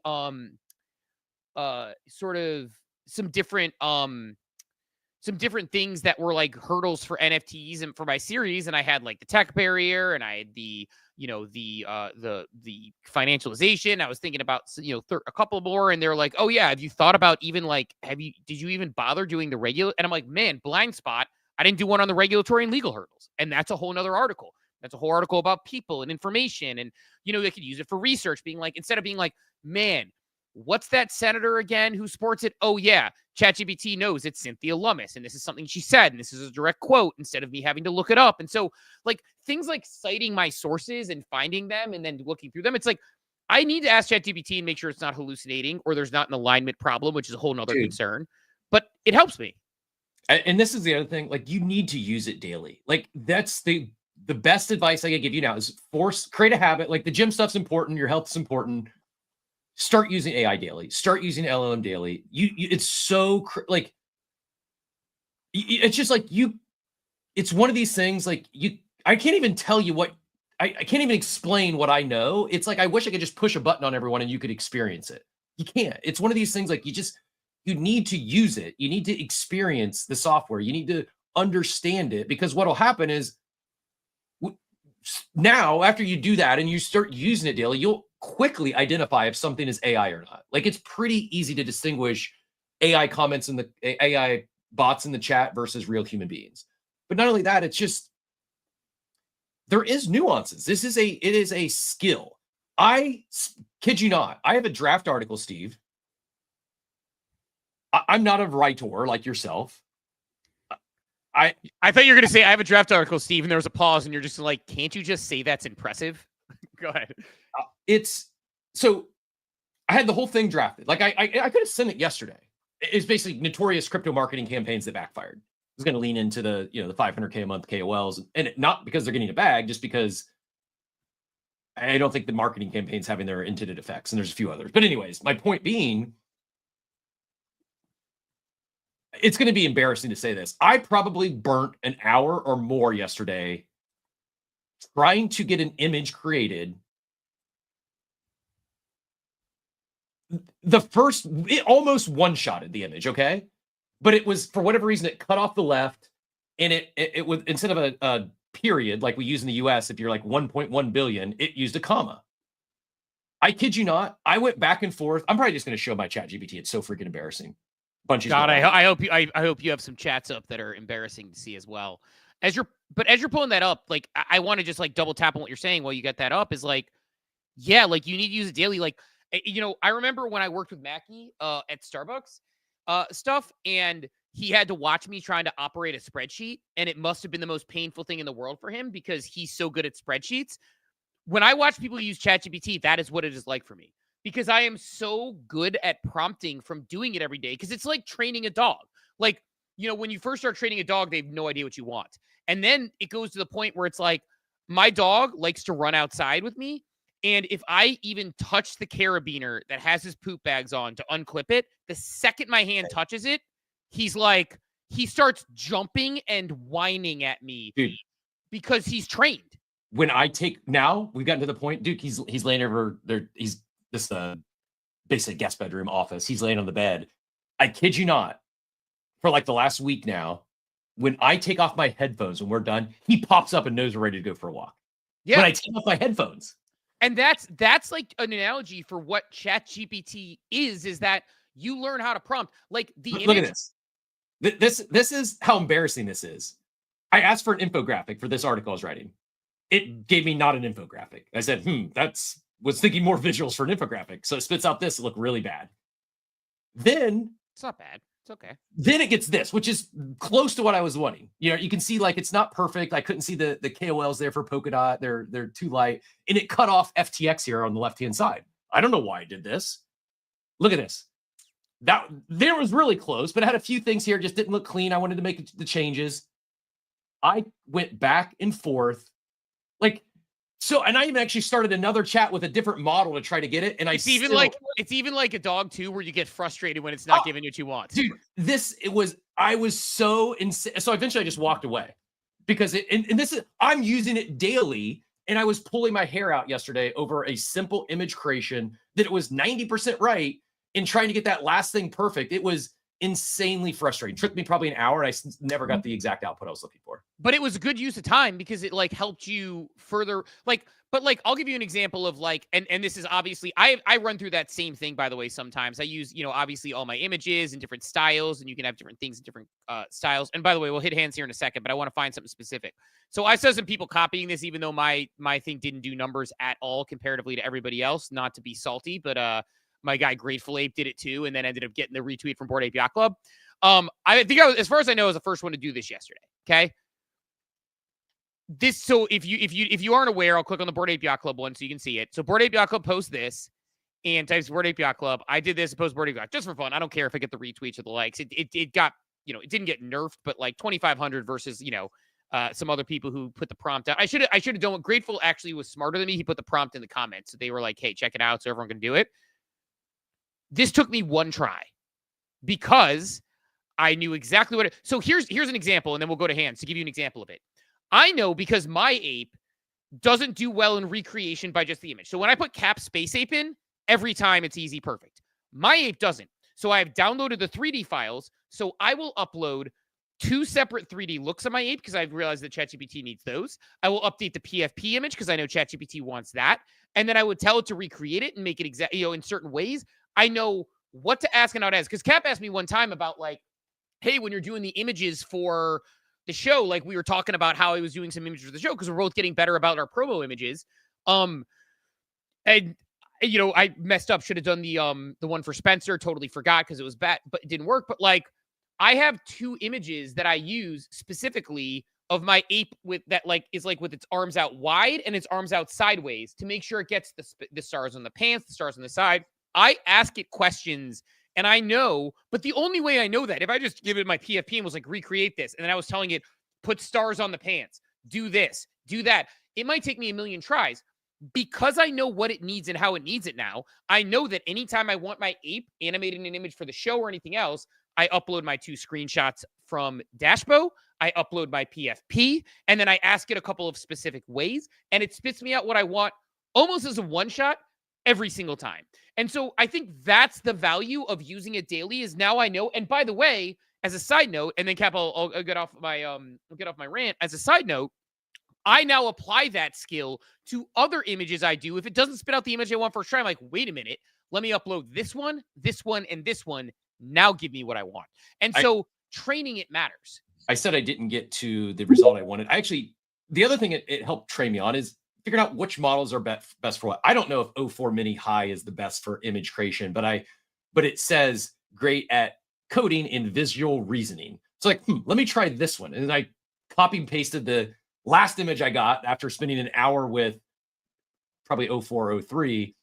And then boom, it almost one-shotted it, right? Like, so just simply changing the model helped get closer to the output I was looking for, right? And to your point, you learn little things like that. And like I said, don't, I could be way off here. 04 mini high may not be the proper one to use for image creation like this, but that was where I got to after, like I said, probably an hour of, and that can get very frustrating, right? Like extremely frustrating when you're like, what are you doing, you idiot? You're smart. You're as smart as the collective human, all the smart people in the world combined, and you can't do something that I could tell a $10 an hour graphic designer do, and they get it like that. Like, what's broken with you? Yeah, it's a game changer. Let's do this. Mackie, I know you want to respond, so I'm gonna let Mackie get back in here. Then Joey, I know, was next, and we'll go to Outer right after that. So 2 things. One, if you don't like what Chatty is producing or whatever AI platform you use image-wise, but you do like elements of it, you can go into Canva, and if you have paid Canva, you can use tools like background remover, you can use tools like magic grab, and then you can finish out the graphic like that. It makes things look a lot more polished, especially if you're bashing your head against the wall for an hour. Like, just take the one you like and work out the rest. Double tap on that real quick, Mackie, real quick. Just to make sure people like don't take that for granted what he just said, because to his point, I use Canva on top of my ChatGPT images for a lot of things I use. And in fact, just real quick to show one more example in the chat, because I know I showed my ape image before. So if you didn't see that one before, my image so I created a header for my first article that I did for Expanding Curiosity. And for that header, I'll share on the screen. You can see it's sort of the image in the middle here, but and it's a small thing for the X thing. So I use the X ads without actually paying for the ad. It's like a little hack you could do. I'm going to do a video on it probably. Chris, Flyride showed us how to do this, but I basically had to create a square image. So I went to Canva. I took the background remover on my logo. I use it in the bottom right. I took the words and I put them on the top, and I put them in the middle, and I matched the background with the color. And so like those little things, like I guess I take for granted, like that I've learned how to do them over time, because it like now it's like second nature to me. But if I said to someone, create a square graphic with this, they might, when I asked ChatGPT to make this a square graphic, they just smushed it. It looked bad. When I go to Canva, I add an image to the top. I add my watermark on the bottom right. I put it in the middle. And so to Mackie's point, like those little edits, I was actually going to say something similar about Cap, whereas Cap said he had a comma instead of a period. If it's a solid color in the background, you go in Canva, you color over it, you add in a dot, you're done. So I think like those things, like Mackie, to your point about the shortcut, I'll let you get your second point in here, but like I don't want to underestimate that like traditional tools like Canva are still an absolute must that you would use. Go ahead, Mackie, get back in here. So back to what Outer Limit was saying about translators. So continuing that conversation at the chamber that I had yesterday, someone told me that our local police department, the second largest city in Michigan, still has a team of typists. So someone is typing up police reports. Like a team of people are doing that, and apparently the police officers started using ChatGPT to do that. And the like higher ups were like, no, you can't use AI. And like the typists were like having a revolt about it. So it's pretty wild. You just may think like court reporters are done, right? Like the stenographers. Stenographers, yeah, right? Like stenographers. So there are some jobs that are definitely gonna get demolished, and there are others that will be affected, I think. Well, and this is the point. Again, I'm not trying to be like, and I know like people disagree with me in the war room, and maybe this is the hot take, and I'm not trying to be the Mr. for hot takery. I'm just saying, like, yes, I think jobs are going to change. Yes, I think work's going to change, and yes, it may be quicker than we expected, just like the Industrial Revolution was, where it happened so quickly that people were destroying machineries, the Luddites. It's just, yes, the internet happened faster for a lot of people, where things maybe changed the way they did things. But I do think that we're missing an entire class of jobs that in 10 years will be like, wow, these entire shift in companies and how we did things exist. We never could have pictured this at the time that ChatGPT was coming out. And like, we're looking at it through our lens we're in now. We're not looking at it the lens that it's going to be in 10 years or 20 years when, again, tell yourself 20 years ago, the iPhone didn't exist. Now we talk to thousands of people every day on the internet through a 6-inch screen that is crazy technology. That's where I just think like, again, I'm not trying to like say like that I'm definitely right, but it's my thesis on this thing that I don't think it's going to do the same. I think it's going to follow similar technology cycles that we've seen in the past. Joey, go ahead. I know we lost Outer Luma, but Joey, go ahead and get back in here, and then we'll go to Lore. Yeah, I don't to go back to what originally about the job thing. So I don't think AI is some existential crisis that, all of a sudden the, unemployment rate's going to go to 50% or anything crazy like that. Like I'm not on that team. I do think that there are some, to Cap's point, mid to low level jobs that are going to be at risk, that if you're in those roles, number one, start learning how to leverage AI so that way you can become more efficient and better at your role so you don't get replaced. Or number two, just start thinking about what you can learn and how you can pivot. Because like we've been, for those that don't know, like AI has existed at companies like Disney and like Home Depot. Like their phone systems have operated on AI for a very long time. Like my friend works at one of the largest like tele service providers in the world. They've got headquarters in Israel, America, Japan. Like, and what they provide are the answering services that everybody calls into for Disney and for all these huge major brands. So gone are the days where you get to actually talk to an operator, right? Like it takes how many prompts? Like if you try to call right now and you're like 0 operator, 0 operator, a lot of times you get hung up on now, right? Like you have to follow through on that prompt process that's AI, right? That's AI listening to you, like, hey, I'm so and so, speak what you want, right?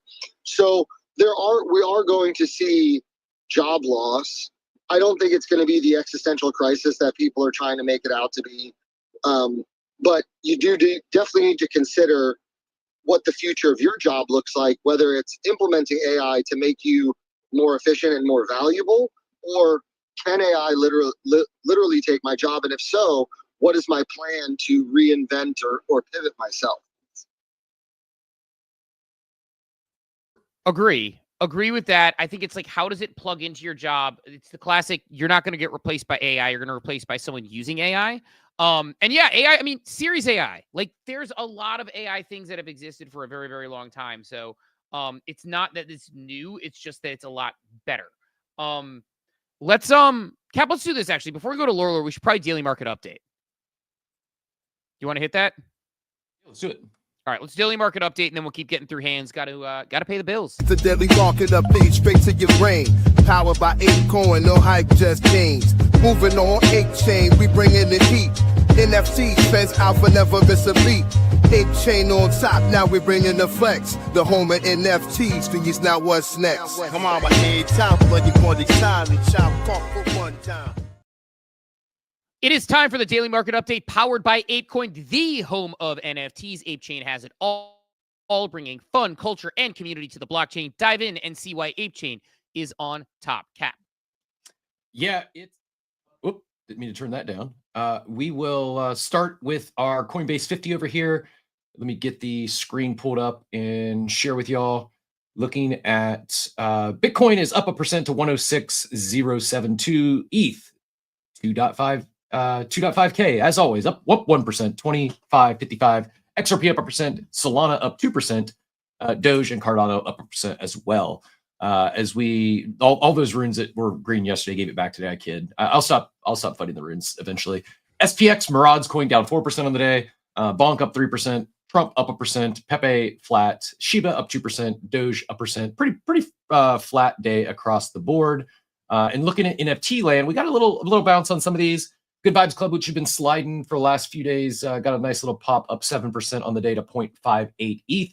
The guy with the most likes, Gristles, holding strong just below 0.5 ETH, up to 2% of the day. Milady's up 3% or 3.5%. Nightgliders, new collection on ApeChain. ApeChain on top. Over 10,000 ape in volume in the last 24 hours. This was a freshman. It says down 35% on the day, but it was it's up over right around 2x from mint price. So congratulations to Night Gliders and the team. I unfortunately did not get any, Steve. I may look to pick up one on secondary to support, but trending over there this morning on Ape Chain. Pudgy's flat at 8.93. Mutant Apes down 2.95% to 1.8. This isn't financial advice. You should have done it when we first talked about it when Codas were under an ETH, but I think they're going to. My bold take this morning: Codas flip mutants within the next 30 days, Steve. Wow, that is a heck of a take. You just It's said out that the there. other What do you side. think? What do you think Coda's floor price is right now? Without looking. I mean, you said it's over an ETH. Is it like 1.25? No, it could happen by the end of the week. I think 1.6 now. Yeah, 1.61. So within 0.2 of flipping apes. Little Pudgies 1.03, or excuse me, flipping mutants rather. Little Pudgies 1.03. Those larva lads continue to be the open sea farm of the day. I kid you not, Steve. I actually attempted to do that voyage yesterday. I attempted to buy a larva lad, 5 or 6 of them. Every one failed, and I just moved on. I did complete all the other voyages, so I didn't just full fade it, but they were coming off the floor. That's why. It's like people were buying them and flipping them really quickly. It's not that they failed because of OpenSea. It's that they were just volume cycling, because that happens sometimes with these things when they're going in high collections. Yeah. I may have been one of the people who made it row and everything. I did the old tricks and I just couldn't get anything to go through. So I finally just threw in the towel and went on with my day. Yeah, I may have been one of those people, because I definitely cycled through a couple larva lads yesterday doing I did it once, and I think Dawn did one as well. So we did them. But good for you. You're on the voyages. That's my guy. Yeah, I hate it. But play the game, I guess. That's our daily market update, brought to you by Ape Chain on top. And yeah, go check out those Night Gliders if you missed them. Congrats on the mint out. I'm going to double bill pay here because I want to keep the conversation flowing after this. So we have about a half hour left. So we're going to, in a second, we'll go to Lore and Drew and Gary. But first, I'm going to do More You Know by ENS just to get it through. And we didn't talk data breach, but we will potentially hit on that later. And if we don't, I don't know. We shall see. I have a good. Sorry, go ahead, Cap. I was just gonna say I did pin up. Melissa gave us a good tutorial on.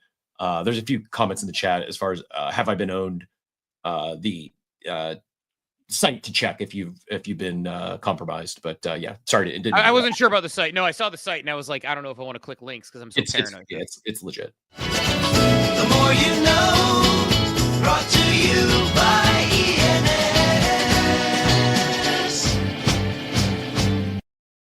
It's time for The More You Know, brought to you by ENS. This one, a little bit scary for a lot of people. I've become numb to these things, oddly enough, because it happens so often. But yesterday, security researchers uncovered what may be the largest data breach in internet history. Over 16 billion, with a fucking B, login credentials have been leaked online.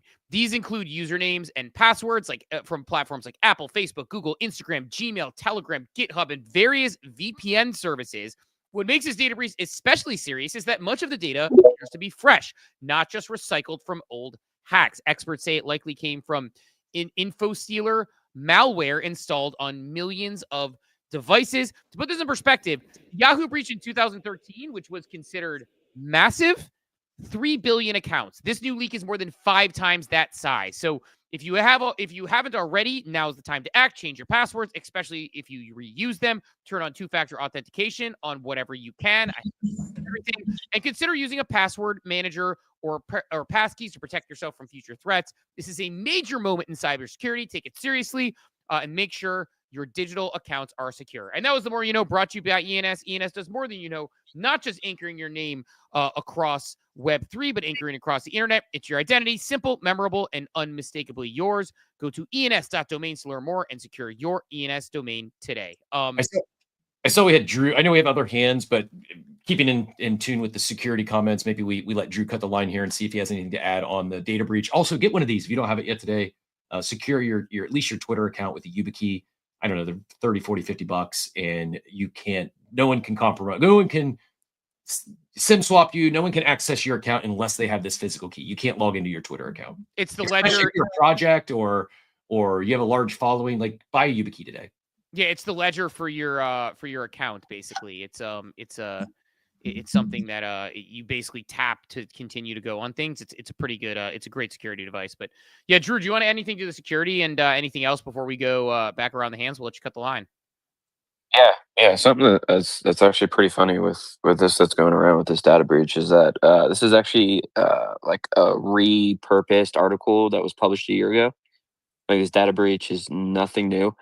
It actually wasn't even from like a data breach. It is just a collective of all the other data breaches just formatted into one single document that has happened over the last year and just has been continuously updated. So it's kind of funny the realization of just how fast news spreads without verifying anything, which is kind of interesting. However, the point is still there. Everyone, definitely, change your passwords regularly. I like Pen Tester, and my pwned is a good one, but PEN tester.com. I tend to find that's more relevant with real time info, and it shows you a couple other stuff, P is in which is Paul, pretty E is in Edward, N is in Nancy. correct. PEN tester.com. That's the one I always prefer. And my pwned is still good as well. But yeah, this is definitely nothing new, and it's actually kind of crazy that it's repopulating like this.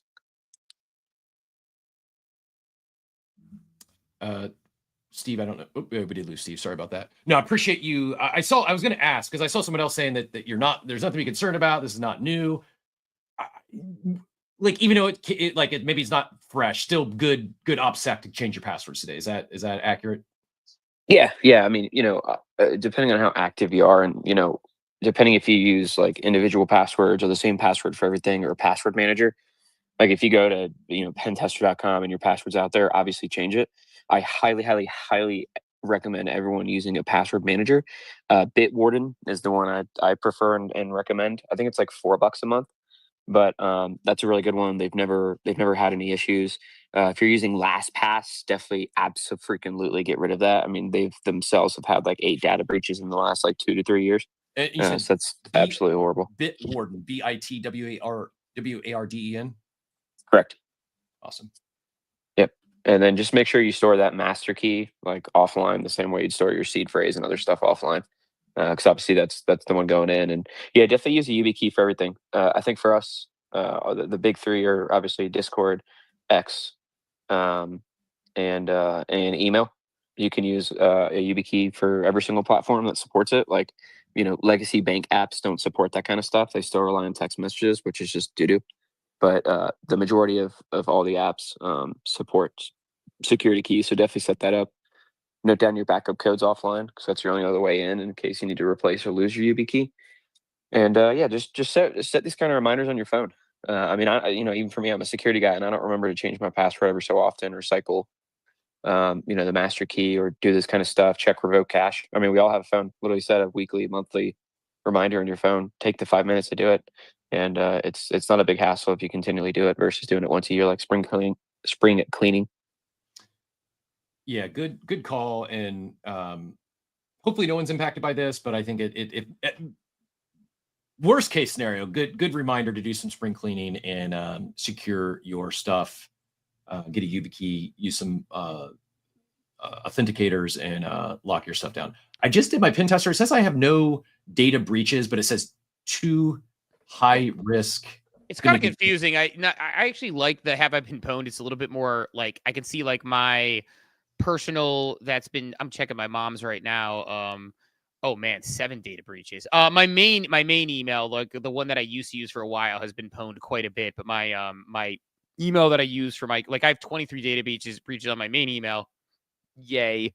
On my email that I use for work for like Web3 stuff, 0 data breaches. Probably not a coincidence that prior to Web3, I was more fast and loose and didn't know any better. And now if my Mac tells me it's time to update my software, I tell it, nice try hacking me. Go fuck yourself, Mac. So I think like, because I'm so overly protective now of my data, I think that it makes it so that I don't, my email that I've used since I got into Web3 is completely clean. Yeah, same with mine. Yeah. It's GG yeah. GG to all of us in the chat. Lorlor, go ahead and get in here. Yeah, GM. I got a rant. It's probably 60 seconds here. But I want to talk about passwords, hacks, data security, and AI. I am sick and tired of the hundreds of websites asking me every 69 days to change my password just to hand it off to some scammer and then have the balls to tell me my new password isn't strong enough. I'll use what Drew recommended, and I think they should sponsor this show. But if you think that getting your password hacked is a big deal, if you think your dirty online search history is a big deal, my friend, let me tell you something. I want you to go to your ChatGPT right now and put in the prompt, tell me every bit of personal information I have ever told you about myself, and watch what it spits out. And guess what, my friends? That's not private. It can be bought and sold. But then let's get even more dystopian and ask that information to develop a psychological profile on you. Then read that. But wait, I'm not done. Then I want you to ask what brands are likely to target ads to me based on that profile. And then I want you to look around your house. My friends, you are not training AI. AI is training you. That's the Lord take. If you like it, I'll be yelling more about it in the streets of New York. I'll be the mutant with the sign that says, repent to your new tech god. That's all I got for you. Well, ChatGPT data can't be sold at the current moment, at least. No, maybe in the future it can be. So that one isn't necessarily bought or sold. But yeah, I mean, like, I think the internet footprint, I think people underestimate their internet footprint. And for me, I'm eyes wide open on this stuff because with a marketing background, I actually, with a marketing background, this was part of my job, is that you connected. I mean, used to like one of the holy grails was you want to connect people's online and offline identities before it was like so easy and people volunteered it. So you'd want to be able to do direct mail, you'd want to be able to do text and SMS, and you wanted to be able to do email, like all of those things. Now it's obviously much bigger, but then that layered into Facebook data. One of the reasons I made a killing on Facebook stock in the, at least for me, a killing in Facebook stock in the, whenever shortly after they went public is I recognized and talked to my friends about the fact that they were a data company, because as a marketer, I saw how they use data and I saw what their advertising models were and I understood that. And so I think it's a thing that maybe people, to a degree, take for granted, that you just volunteer information online. I just do it knowing that I am willing to volunteer information. Like, I don't mind that Facebook knows things about me. I don't mind that Amazon suggests things you might also like. Like, that actually is something that I find valuable. I don't mind that brands target me with more ads that are significant to me, because then I'm buying stuff I care about instead of just getting like a bunch of noise. So I find that, at least on my end, and I know this is probably people are like, why are you accepting your overlords? It's like, I just know that I get better, more relevant stuff based on data that's shared. I don't share all my information. There are things that you won't find on the internet very easily. Like, you're not going to find things about my family very easily. You're not going to find things about my, there are certain things that I keep pretty private, but my, like, I don't even tell ChatGPT my kids' names, but like, I do have other information that exists in there. And it's just a matter of like understanding that anytime you put your data anywhere on the internet, it then belongs to that entity. And they may use it for good and they may use it for evil. And sometimes it's bad. Facebook got caught with the whole Cambridge Analytica thing. It may be something that is, bad, where they get a data leak and that's a problem, right? Coinbase's data leak was a huge fucking problem. Like, when Coinbase data leaks actual home information for people, that's scary. But at the same time, like, it's like when you volunteer, and that's where it sucks. It sucks when there's a data breach on something where it's like you have to have that KYC information. But when it comes to like something like ChatGPT, I like that it knows that stuff about me. It makes better recommendations for me as a result. So I think it's just a matter of understanding your balance and where you're at, and how you approach things personally. Gary, saw your hand fly up as well. Go ahead and get in here, GM. Hey, GM, everybody. I wanted to talk about the AI side of things, but real quick on the security side of things. Even if you guys are super secure with your behaviors, that's good that you're not going to get yourself hacked. But there's also just like the rant we just heard from Lord. There's the people that have your username and password, right? Like, if you have a Hot Topic account or a Barnes & Noble account, and if Barnes & Noble gets hacked and that password gets exposed, then, that wasn't because you were, doing something risky. It's because Barnes & Noble did something risky.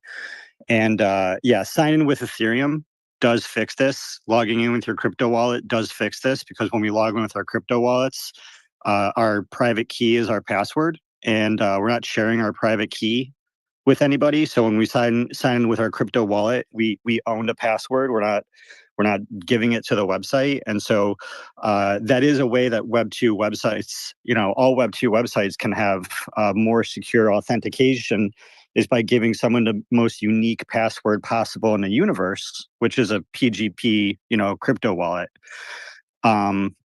Yeah, and LastPass has really let a lot of people down. People got to switch, that LastPass software. But yeah, Web2 companies, definitely look into signing with Ethereum. It's a way to, put a piece of crypto in your company without adding crypto, right? Just logging in. If someone wants to log in with username and password, someone else wants to log in by logging in with Google, and the third person wants to log in by logging in with their wallet. Either way, they're making an account on your website. And I definitely think it's for the future in terms of security. On the AI side of things, and I don't talk about it, it a lot. Most of my life is an open book on LinkedIn, but my whole life I've basically been an SEO manager. I've done search engine optimization, and today's day and age, I do SEO for Fortune 100 companies, and my title is more along the lines of SEO engineering manager. And it sounds kind of crazy, right? Like SEO engineering. And now AI's come along, and a lot of people are basically, I keep on seeing all these takes about how SEO is going to die and SEO is going away and all these SEO people are going to lose their job. And some of them, yeah, of course. But, SEO is not going away, right? It's, most of the people in my circles are calling it AEO. AI engine optimization. A16Z is calling it GEO, generative engine optimization. And the thing of it is, and we're heavily researching this in the SEO industry at companies that I work for, the industry that I'm in. And what's happening, to Joey's point earlier, is that professional SEO managers are shifting from search engine optimization into AI engine optimization. And the rules for AI quantitatively are while they're not the same, they are extremely similar. Some of the rules are more important than they were for SEO, and some of the rules don't matter anymore. But for everybody that's able to pivot to figure out, even in SEO, right, we're able to clearly see the pathway for SEO to pivot into AEO or GEO. Everybody in the world that's able to, be creative with AI, you're going to have a job in the future. Your current job is probably going to change. It may go away, but you as a person, you and your family, if you are able to leverage AI with what you are going to do better than you've ever done, because you now have all these AIs, working for you at your disposal. So I don't want people to freak out. I want people to get creative. Well said. Agree. I mean, that's it. It's AI with your job, not AI to take your job. And I think we'll continue to see that. And that's where I think, I just think there is, I don't know. I think we're seeing the problem as it exists now and trying to, model it out to the future, where instead of looking at what the future could be and understanding that there will be things we haven't even thought about. So fully agree with that. Cap, I don't know what else you had on your tick list. I know we had the, Board Game Yacht Club Telegram stickers coming up at some point. I was planning on it. I know there's been some good threads put out. Do you have the best? Here's what you need to do. Do you have that handy? We can pin it up top. I'm probably just going to pass because the BAYC account, I will probably pass. I actually don't even know how to friggin' buy stars in Telegram, and we can't use tons. I did the same thing this morning. I went into my Telegram. I don't know how to buy stars, and I haven't read the threads. And the threads say like settings. Maybe I'll see if stars show up. But I have zero desire for a Telegram sticker today, but I don't know. I may screw around and try to buy one here just because I could see myself regretting that I didn't buy one. And they're probably going to be a profitable flip based on how much attention it has right now. The problem is you need to go to your Telegram, and then you need to buy stars, and literally this is going to make it sound like boomers because we're not Telegram guys. You need to add the sticker pack bot, which is a thing. And then you need to buy stars. And in order to buy stars, you need to go through and buying Telegram stickers with stars locks transfers and disables them for 21 days. So you'll be stuck for them for 3 weeks. If you were thinking about flipping, you can't buy them with that. You would have to use the ton, which is barred in the United States, but it's settings, my stars.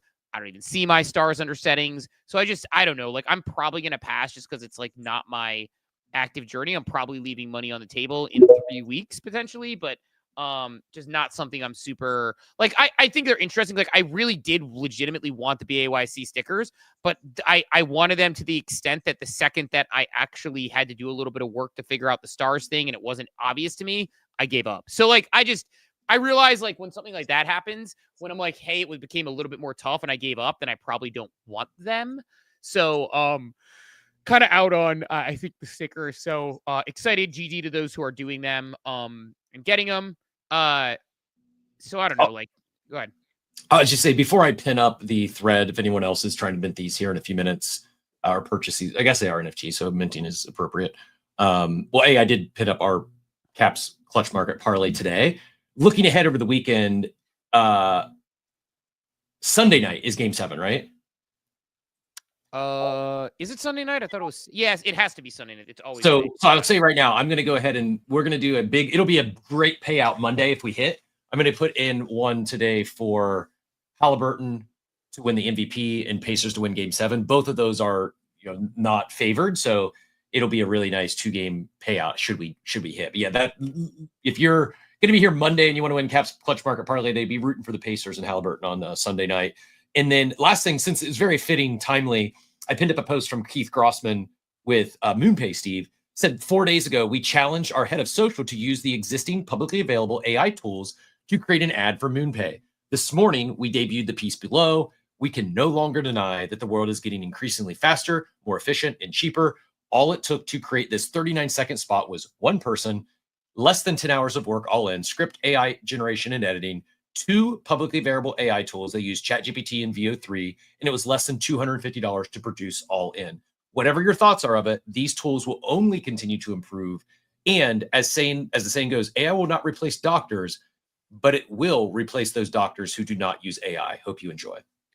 Yeah, it's funny. Like, I actually have, we'll go to Mama Bear in a second here. I actually have a lot of thoughts on this. I think that, yes, we all should be using it.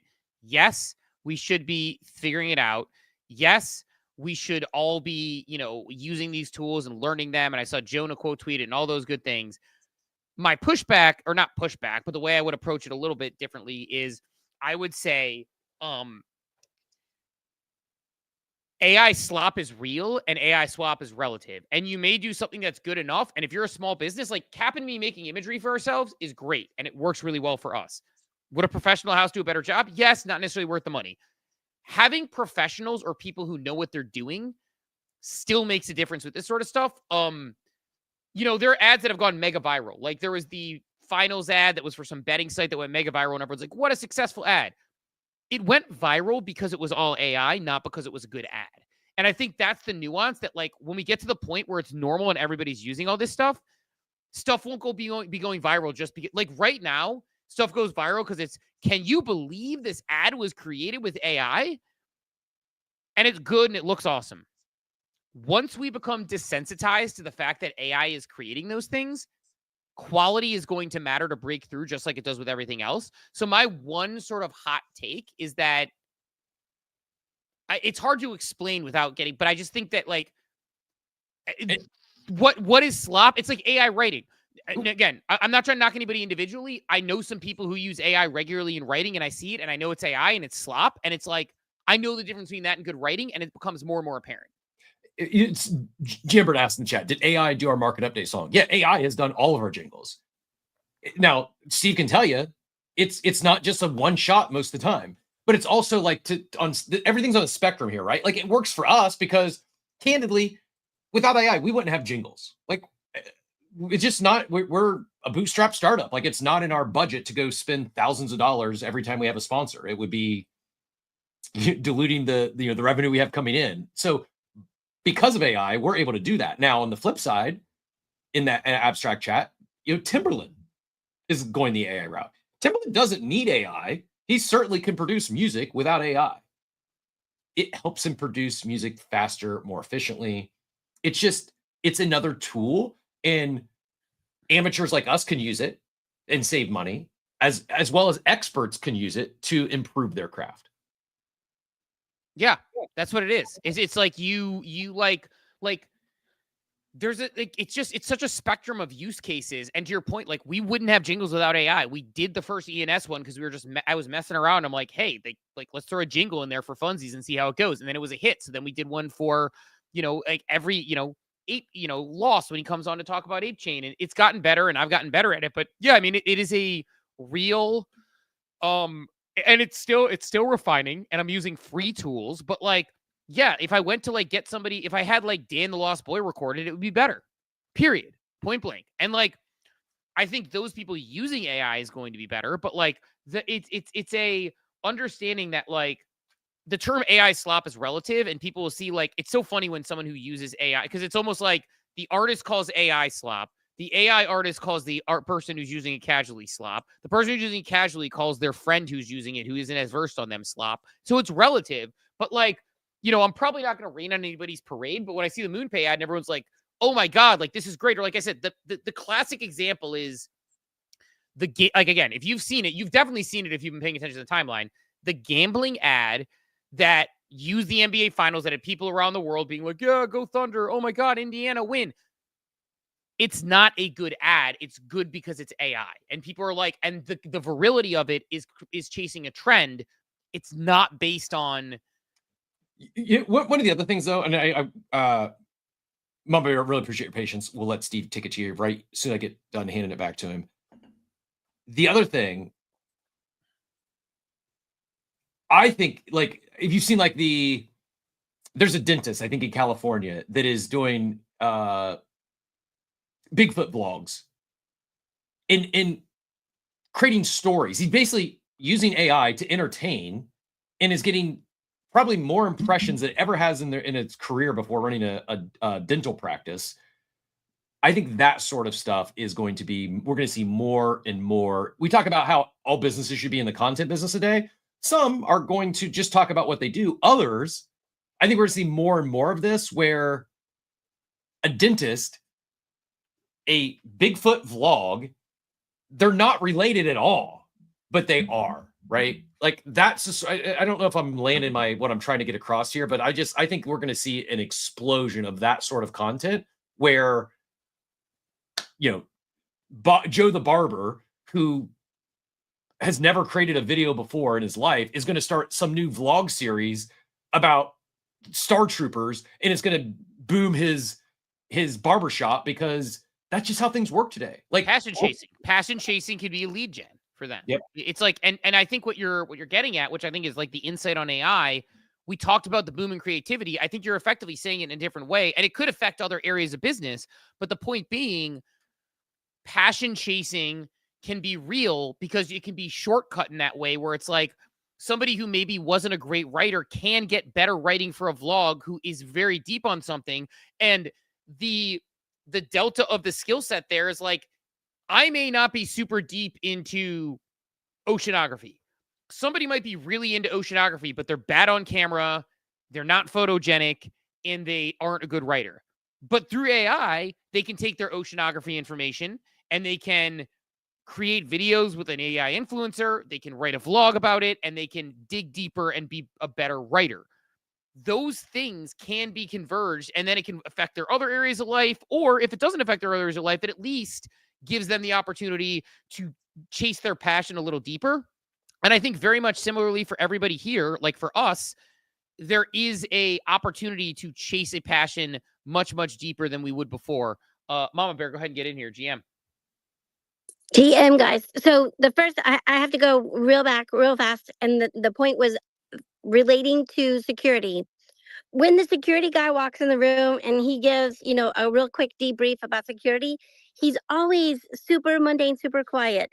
He needs like a massive hype train around him, because people need to pay attention, like close attention, because he's saving your bacon, and he's saving your bacon for the future. That's my backtrack. The second one is following a passion project with AI improves everybody's abilities.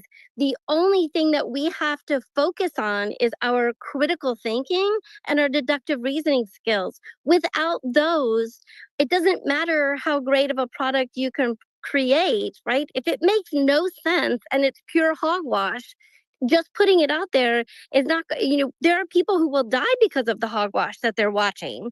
So you have to be able to look at it and say, okay, well, that's stupid. And no one would ever do that. So we have to focus on our critical thinking skills and our deductive reasoning, because we have kids that today, if you told them, oh, well, stick your hand in boiling water, and if you put it immediately in ice water, it won't burn you. And that's not true. But someone's going to create an AI video about it. And then people are going to be losing limbs. And that's the as a mother, I look at it and go, okay, there are things that make my life more efficient. There are things that make my life better. There are also things that make my life more living hell when my child goes, oh, look at this, Mom. And I'm like, no, that's AI. That's fake. Someone just created that video. She goes, yeah, but how do you know?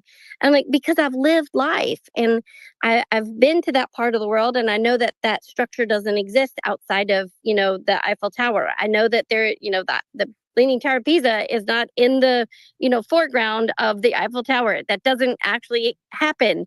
So those types of discussions are never going to go away, but we have to be able to be in the conversation, and using these tools help us stay in the conversation.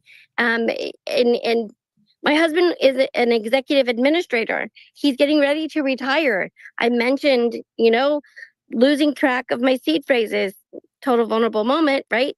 Couldn't find the paper. He goes, well, that's just dumb. Why would it all just be lost? Because there should, call somebody and get in. I said, I've been in crypto how long, and you have not paid any attention to any of this, like, at all.